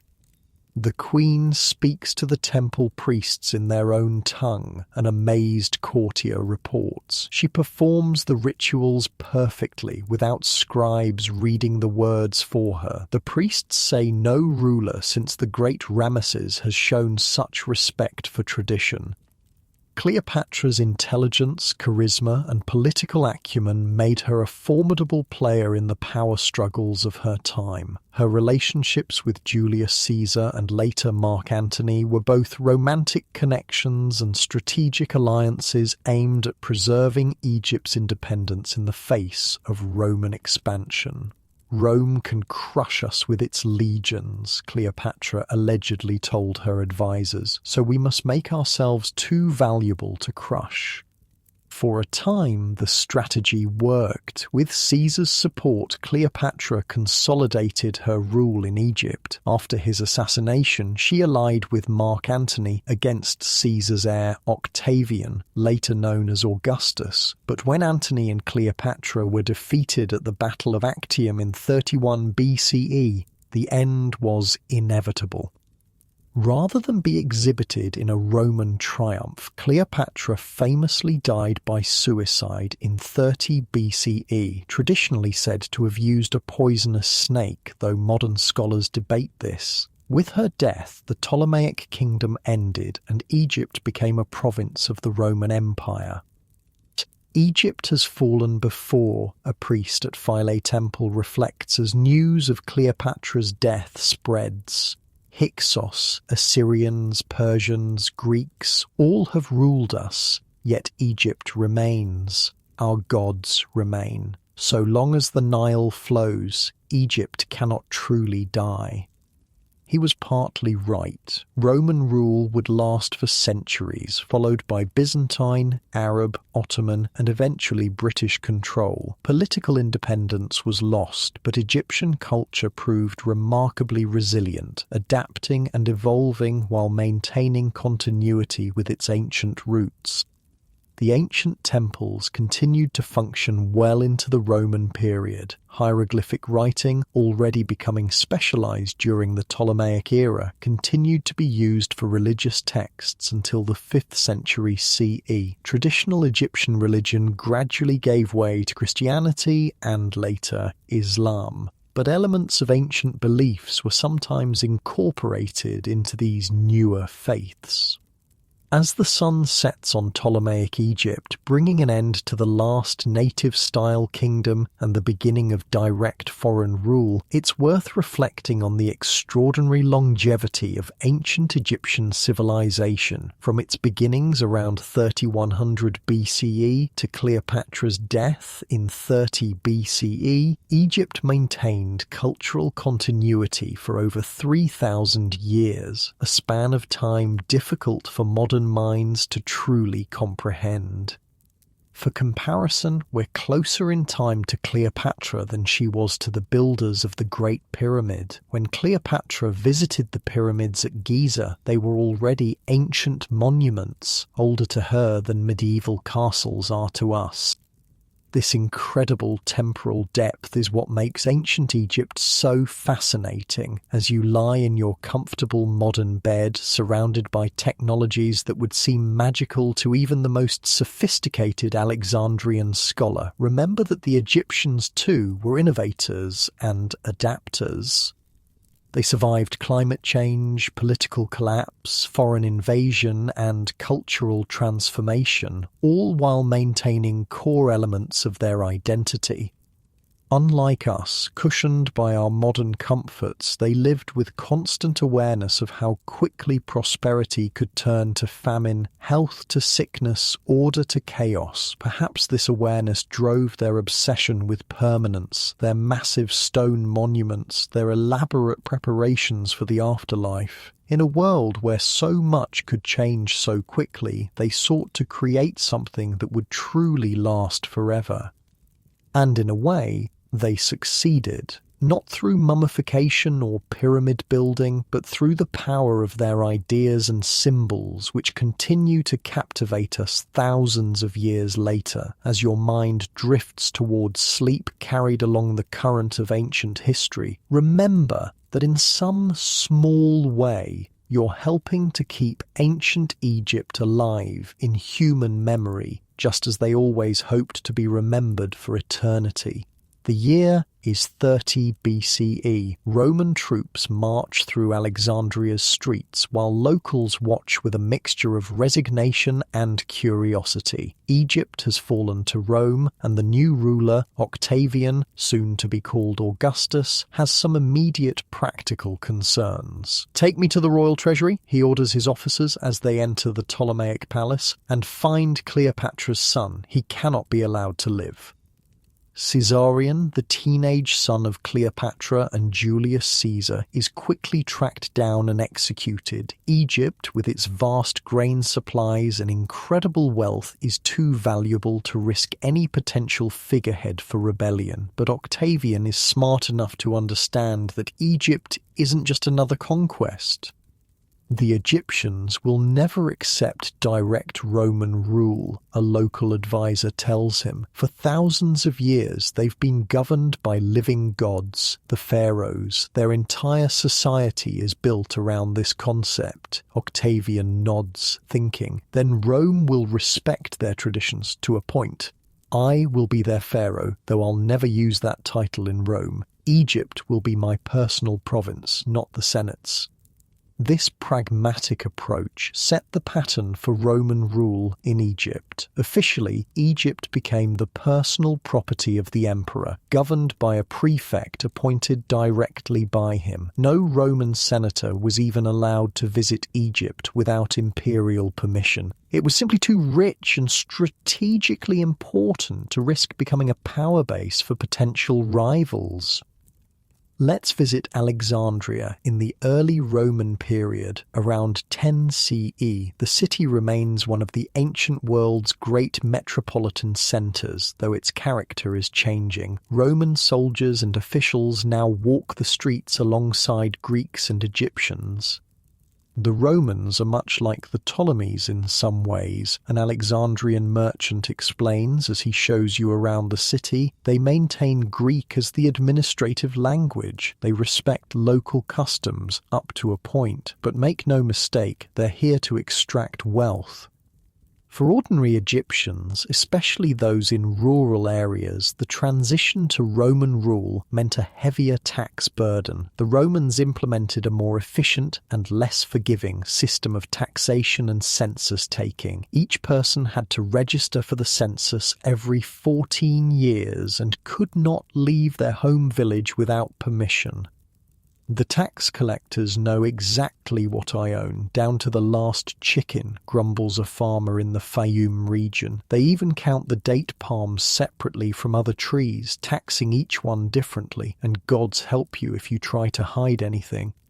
This rigorous administration made Egypt Rome's richest province, providing tax revenues that reportedly accounted for up to a third of the entire imperial budget. Most importantly, Egypt became Rome's breadbasket, exporting massive quantities of grain to feed the capital's growing population. At the harbour, you'll see hundreds of ships being loaded with grain bound for Rome, the Alexandrian merchant tells you. The emperor promises the Roman mob bread and circuses. Well, we provide the bread. Alexandria remains the cultural capital of the Eastern Mediterranean, with its famous library and museum, actually a research institute continuing to attract scholars, though with diminished prestige under Roman oversight. The city is now divided into three main communities: Greeks, Egyptians, and Jews, with Romans as the ruling elite. While Alexandria becomes increasingly cosmopolitan, traditional Egyptian culture persists more strongly in the countryside and in Upper Egypt. The Romans, like the Ptolemies before them, understand the importance of maintaining Egyptian religious traditions. Let's visit the Temple of Dendara during the reign of Emperor Tiberius, 14 to 37 CE. The walls display relief carvings of Roman emperors depicted as traditional pharaohs making offerings to Egyptian gods. The accompanying hieroglyphic inscriptions give the emperors full Egyptian royal titulary, calling them Son of Ra and Beloved of Ptah. The emperor will never visit this temple, a priest explains, but his name and image must be shown performing the proper rituals. This maintains Ma'at, cosmic order, regardless of who physically sits on Egypt's throne. The Romans were practical imperialists. They saw no contradiction in the emperor being portrayed as a pharaoh in Egypt while being a princeps, first citizen, in Rome. Different cultural contexts required different presentations of imperial authority. Egyptian religion continued to evolve during the Roman period with increasing syncretism, the blending of deities and religious practices from different traditions. Isis, already popular throughout the Mediterranean world during the Ptolemaic period, became even more widely worshipped, with temples dedicated to her as far away as Britain. Isis encompasses all goddesses, explains a priestess at her temple in Alexandria. The Greeks call her Demeter or Aphrodite. The Romans connect her to Ceres or Venus, but we know her true nature as Isis, the throne, the mother of Horus, the one who reassembled Osiris. Another Egyptian deity who gained international popularity was Serapis, a hybrid god created during the Ptolemaic period by combining aspects of Osiris and Apis. With his Greek-style appearance but Egyptian conceptual roots, Serapis became the perfect deity for a multicultural empire. The worship of animals remained distinctively Egyptian and continued well into the Roman period. At sites like Tuna el Gabel, vast catacombs contained millions of mummified ibises, baboons, falcons, and other sacred animals. The industry around producing these animal mummies employed thousands.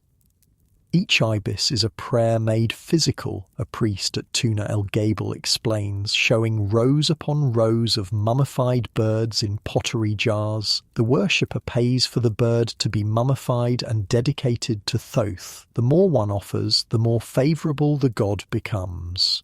Modern analysis of these animal mummies reveals that demand sometimes exceeded supply, with many ibis mummies containing only a feather or eggshell rather than a complete bird, an ancient version of religious fraud. While traditional religion continued, social and legal divisions hardened under Roman rule. The population was officially classified into Romans, the privileged few, Greeks, citizens of the Greek cities like Alexandria, and Egyptians, everyone else. Each group lived under different legal systems and paid different tax rates. As an Egyptian, I pay the full poll tax, explains a craftsman from a village in Middle Egypt. Greeks pay less, Romans pay nothing. If I could somehow become a Greek citizen, my family's life would be much easier.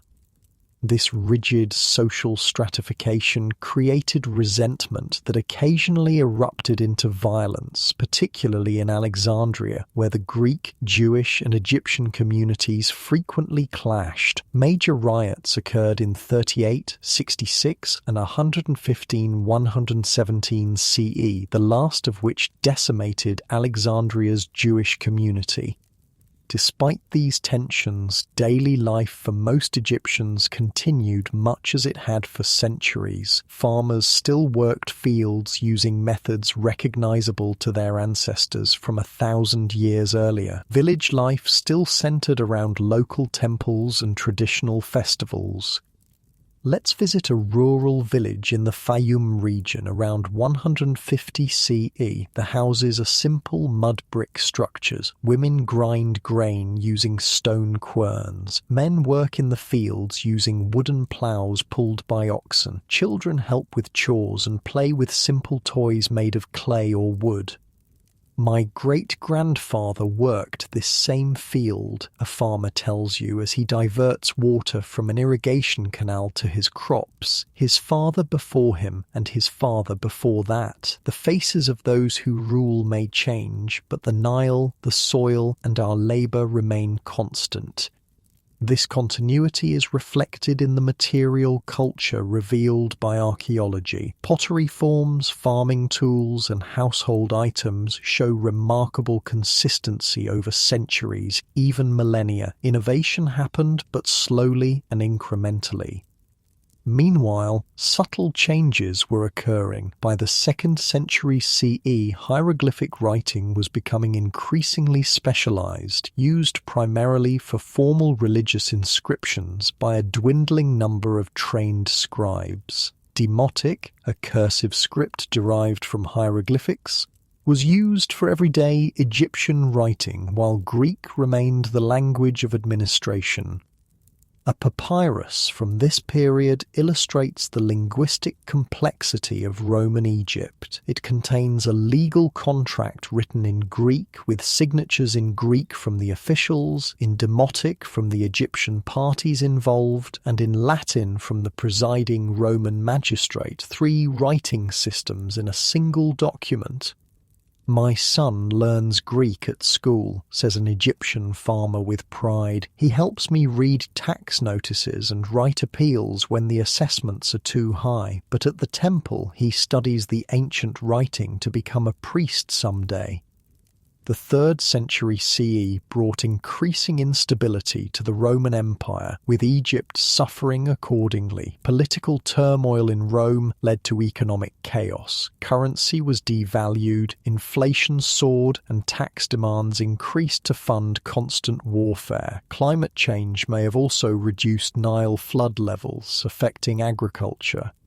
The coins they pay us with contain more copper than silver now, complains a merchant in Alexandria. Prices rise every month. People hoard grain instead of selling it. The prefect sends soldiers to requisition crops at spear point. During this turbulent time, a new religion was gaining converts: Christianity. Egypt became an early centre of Christian thought and practice, with Alexandria producing influential theologians and the surrounding desert becoming home to early monasticism. In the desert, away from worldly distractions, we find God, explains an early Christian hermit living in a small cave in the Wadi Natrun. Others may join us, forming communities of prayer, but the solitude itself is a path to the divine. Christianity spread first in cities, particularly among Greek speakers, then gradually into rural areas where traditional Egyptian religion remained strongest. The new faith sometimes incorporated elements of older beliefs, particularly regarding the afterlife and the veneration of holy figures. "Look at how they depict their Christos," whispers a traditional priest watching a Christian funeral. "Arms outstretched like Osiris. Their saints receive prayers like our gods. They preserve bodies of holy men just as we preserve our sacred mummies. They've taken our ways and given them new names." By the 4th century CE, Christianity gained imperial support when Emperor Constantine legalized the religion, and later emperors made it the official faith of Rome. Traditional Egyptian temples began to lose state funding and faced increasing restrictions. The Temple of Philae, on an island in the Nile near Aswan, provides a poignant example of this transition. As one of the last functioning centres of the traditional Egyptian religion, it remained active even as Christianity became dominant elsewhere. "We maintain the ancient ways," a priest at Philae tells you around 390 CE. People still come from distant villages for oracles and healing. The goddess Isis has protected her shrine through many troubles. She will continue. His confidence was misplaced. In 535 CE, Emperor Justinian ordered the temple closed. Its walls were later repurposed for Christian worship, with Egyptian religious imagery plastered over and crosses carved into ancient relief sculptures. The final known hieroglyphic inscription dates to 394 CE, carved at Philae. The final demotic text was written in 452 CE. With that, the ancient Egyptian writing system that had endured for nearly 4,000 years fell silent, its secrets eventually lost until the Rosetta Stone's decipherment in the 19th century. But even as traditional writing and formal religion faded, elements of ancient Egyptian culture persisted in the Coptic Christian tradition that emerged. The Coptic language, the final stage of ancient Egyptian, written using Greek letters with a few additional signs, preserved the indigenous tongue of Egypt into the Middle Ages. Coptic Christianity maintained distinctively Egyptian characteristics, including artistic styles reminiscent of pharaonic art, architectural elements from ancient temples, and even some religious practices with ancient roots, such as the veneration of saints, which paralleled the earlier cult of local gods. "We are Christians now," an Egyptian monk tells you in a Coptic monastery around 500 CE, "but we remain Egyptians. Our fathers built the pyramids and carved the sphinxes. That heritage flows in our blood even as we pray to Christ." This cultural persistence is perhaps ancient Egypt's most remarkable achievement. Few civilizations have maintained such continuity across millennia or left such an indelible mark on human imagination. The monuments, art, and concepts of ancient Egypt continue to captivate us today, fulfilling the deepest wish of the ancient Egyptians themselves, to be remembered forever. As twilight falls on ancient Egyptian civilization, it's worth reflecting on what made it so extraordinary. It wasn't just the pyramids, the mummies, or the elaborate mythology. Impressive as these are, it was the Egyptians' unique relationship with permanence and change, their ability to absorb foreign influences while maintaining core cultural elements, and their profound belief in a cosmic order that could be maintained through proper human action. They faced the same challenges we do: climate change, resource pressures, political instability, technological disruption, yet created a society that endured longer than any other in human history. Their story isn't just about pharaohs and monuments, but about how ordinary people found meaning and created beauty in a world full of uncertainty. Unlike your modern bed, with its manufactured frame and machine-woven sheets, the ancient Egyptians slept on beds made by hand, often simple wooden frames with reed mats or linen cord webbing. But like you, they dreamed, worried about tomorrow, found joy in small pleasures, and hoped to be remembered when they were gone.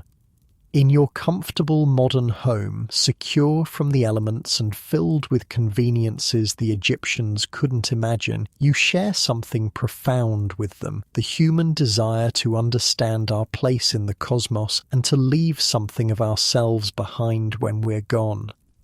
In learning their story, you help fulfill their deepest wish: to be remembered, to achieve a kind of immortality through memory.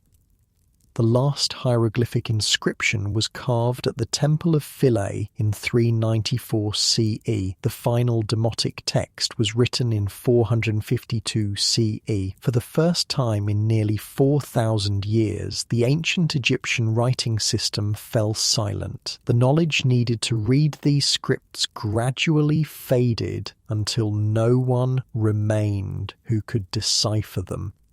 Egypt itself continued, of course. The land remained, the Nile still flooded, people still farmed the black soil, but the direct connection to the civilization of the pharaohs was broken. The great temples became quarries for building materials, sand slowly buried monuments.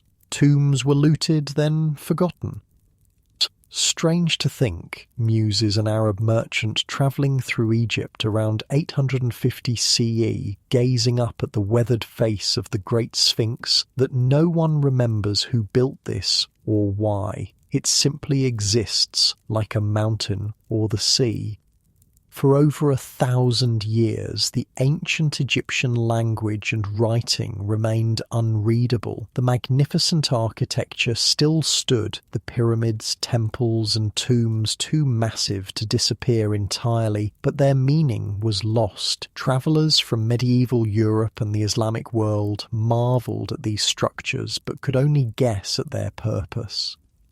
The Renaissance brought renewed European interest in Egypt, but still without understanding. In the 1600s, a German Jesuit named Athanasius Kircher attempted to translate hieroglyphics, believing they were purely symbolic rather than phonetic. He got almost everything wrong, yet his work kept interest in ancient Egypt alive. "These symbols must contain great wisdom," Kircher wrote, incorrectly translating a standard royal inscription as a mystical, philosophical text. The ancient priests encoded their secret knowledge in these sacred signs. This misunderstanding of Egypt as a land of mystery and hidden wisdom took root in European imagination. Secretly, though, real Egyptian wisdom had been influencing Western culture all along, through Greek writers like Herodotus, Plutarch, and Diodorus Siculus, whose accounts of Egypt, however flawed, preserved something of its greatness. Egypt's architectural legacy also survived in the obelisks that Roman emperors had transported to their capital. Several still stand in Rome today, inscriptions unreadable, but the imperial power they represented still evident. The real turning point came with Napoleon Bonaparte's invasion of Egypt in 1798. Along with his troops, Napoleon brought over 150 civilian scholars, scientists, engineers, artists, and linguists to study every aspect of Egypt, ancient and modern. Record everything, Napoleon instructed the scholars. Every monument, every inscription, every plant and animal. Egypt is a treasure house of knowledge, and we shall unlock it. This expedition produced the monumental Description de l'Egypte, a series of volumes documenting Egyptian antiquities with unprecedented accuracy. More importantly, in 1799, French soldiers discovered a large stone near the town of Rosetta with an inscription in 3 scripts: hieroglyphic, demotic, and ancient Greek. This Rosetta Stone would eventually provide the key to deciphering hieroglyphics, though the breakthrough didn't come immediately. It took years of work by scholars, particularly the Englishman Thomas Young and the Frenchman Jean-François Champollion. Eureka, Champollion allegedly exclaimed in 1822, rushing into his brother's office. "I've got it." After collapsing from exhaustion, he spent the next 5 days bedridden, but he had cracked the code. Hieroglyphics weren't purely symbolic. They represented sounds, just like our alphabet, though with additional complexities. With this discovery, ancient Egypt began to speak again after a silence of nearly 1,400 years. Suddenly, temple walls, papyri, and tomb inscriptions could be read, revealing not mystical secrets but the practical details of government, religion, and daily life. They weren't writing magical spells on their tombs, a 19th century Egyptologist explains to a disappointed visitor. This section is a standard offering formula. This lists the owner's titles. Here are the names of his wife and children. It's administrative, not mystical. The 19th and 20th centuries saw an explosion of Egyptological research, with archaeological expeditions uncovering new sites and artifacts. Howard Carter's discovery of Tutankhamun's tomb in 1922 captured worldwide imagination. The treasures found inside, including the famous golden mask, toured the globe, creating an Egyptomania that influenced everything from fashion to furniture design. As archaeological techniques improved, excavations shifted focus from spectacular royal tombs to humble settlements, helping us understand the lives of ordinary ancient Egyptians. Each new discovery added details to our understanding, though much remains unknown. "We used to think the pyramids were built by slaves," explains a modern Egyptologist at Giza. "Now we know they were constructed by paid laborers, many of whom worked seasonally during the Nile flood when they couldn't farm. We found their village, their tools, even their graffiti joking about the king." Today, millions of tourists visit Egypt annually to marvel at its ancient monuments. Countless books, documentaries, and university courses examine every aspect of Egyptian civilization. Museums around the world display Egyptian artifacts, from monumental statues to humble household items. But why does ancient Egypt continue to captivate us? What made this particular civilization so exceptional? Part of the answer lies in its incredible longevity. Ancient Egyptian culture maintained remarkable continuity from around 3100 BCE to at least 394 CE, over 3,500 years. For comparison, the United States has existed for less than 250 years. The entire history of ancient Greece, from its earliest beginnings to Roman conquest, spans about 1,500 years.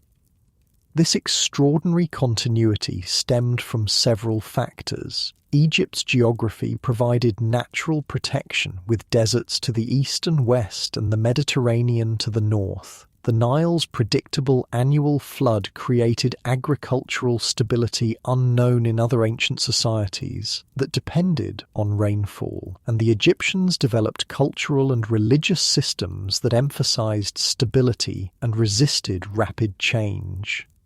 Ma'at, the concept of cosmic order, balance and justice, was central to Egyptian thought, explains an anthropologist studying ancient belief systems. They saw change as potentially disruptive to this divine order. Their ideal wasn't progress, but the maintenance of what they believed was the perfect arrangement established at creation.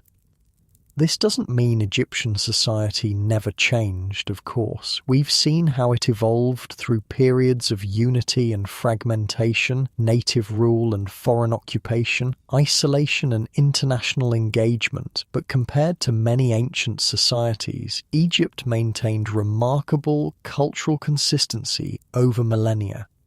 Another factor in Egypt's enduring appeal is the sheer physical presence of its monuments. The pyramids at Giza remain the only surviving wonder of the ancient world. They've stood for over 4,500 years, their massive stone blocks defying time, while civilizations rose and fell around them. I've worked at archaeological sites worldwide, confides a veteran excavator, but nothing compares to that moment each morning when the sun hits the Great Pyramid. For a few minutes, it glows golden, just as it did when it was new, and you feel connected across thousands of years to the people who built it.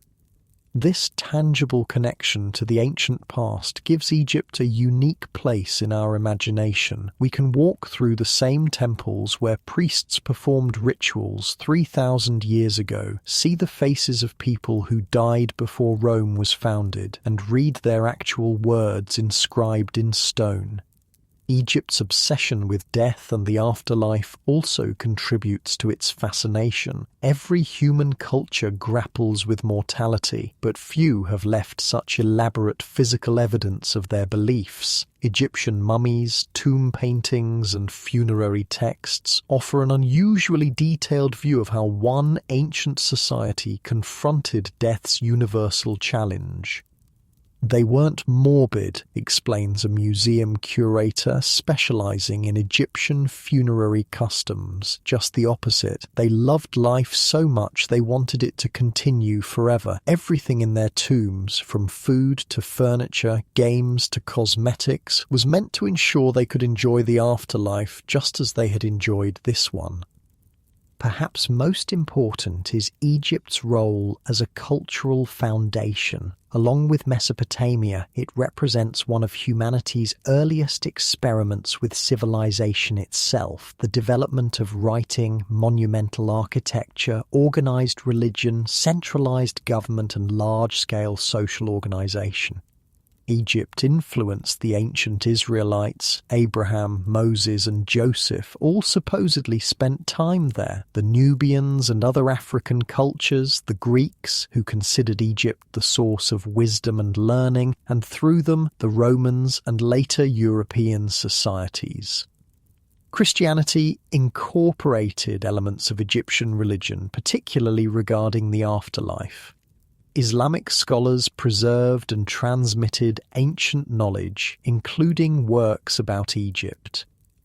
Even today, Egyptian symbols and concepts permeate our world, often without our noticing. The pyramid appears on the American dollar bill. Obelisks stand in Washington, D.C., London, and Paris. Our 12-month calendar derives partly from the Egyptian system. Some traditional wedding rings are designed after the Egyptian Ankh symbol of life.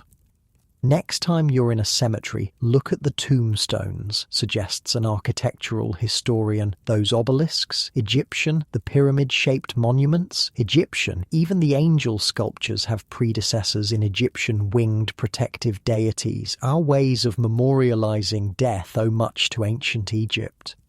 Egypt's influence extends to literature, film, and popular culture. From Elizabeth Taylor's Cleopatra to the Mummy franchise, from Agatha Christie's Death on the Nile to countless documentaries, Egypt provides an endless source of storytelling inspiration. Its symbols and imagery appear in everything from tarot cards to tattoos, heavy metal album covers to luxury brand logos. More subtly, Egyptian thought continues to influence how we understand the relationship between humanity and cosmic order. The Egyptian concept that human actions affect universal harmony has parallels in modern environmental ethics. Their integration of religious belief with practical governance reflects tensions still present in many societies today. The Egyptians believed you couldn't separate cosmic order from social justice, explains a scholar of ancient ethics. To them, mistreating people or damaging the natural world wasn't just morally wrong, it threatened the entire universal balance. That's not so different from modern ecological thinking.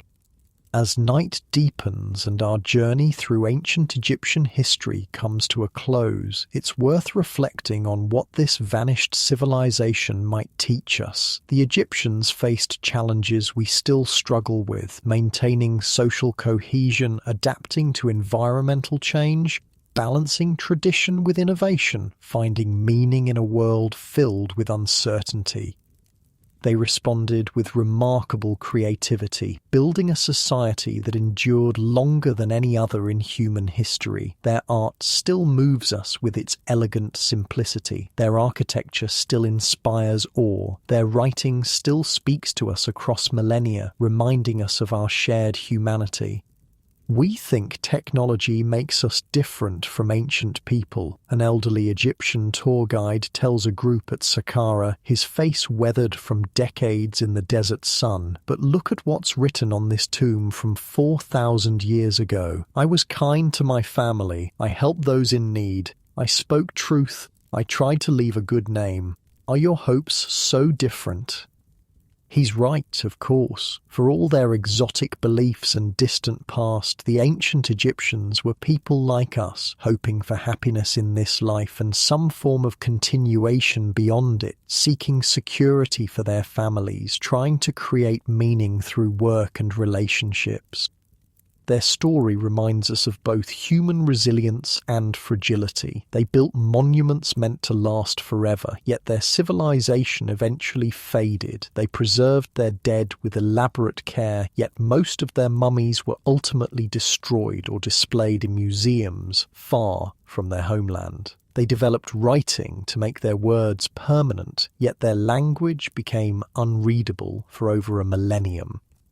Despite these failures, they achieved a kind of immortality, not the literal physical kind they sought, but the immortality of cultural memory and influence. We still speak their names, visit their monuments, study their language, and ponder their beliefs.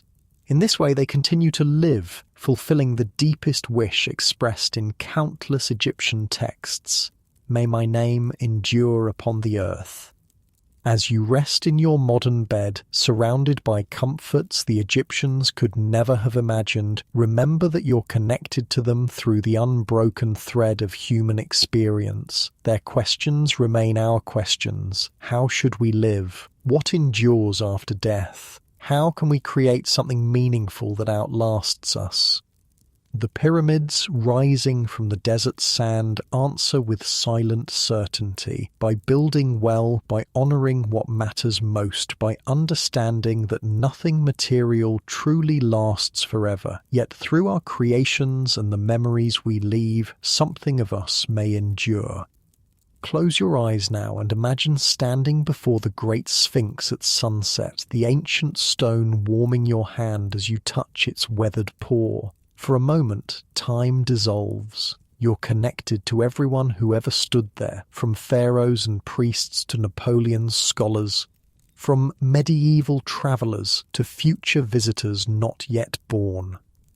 Like the gentle current of the Nile flowing eternally northward, human consciousness continues, carrying something of Egypt with it always. Let yourself drift now into peaceful sleep, perhaps to dream of golden tombs, desert sands, and a civilization that reached for eternity, and in some small way found it.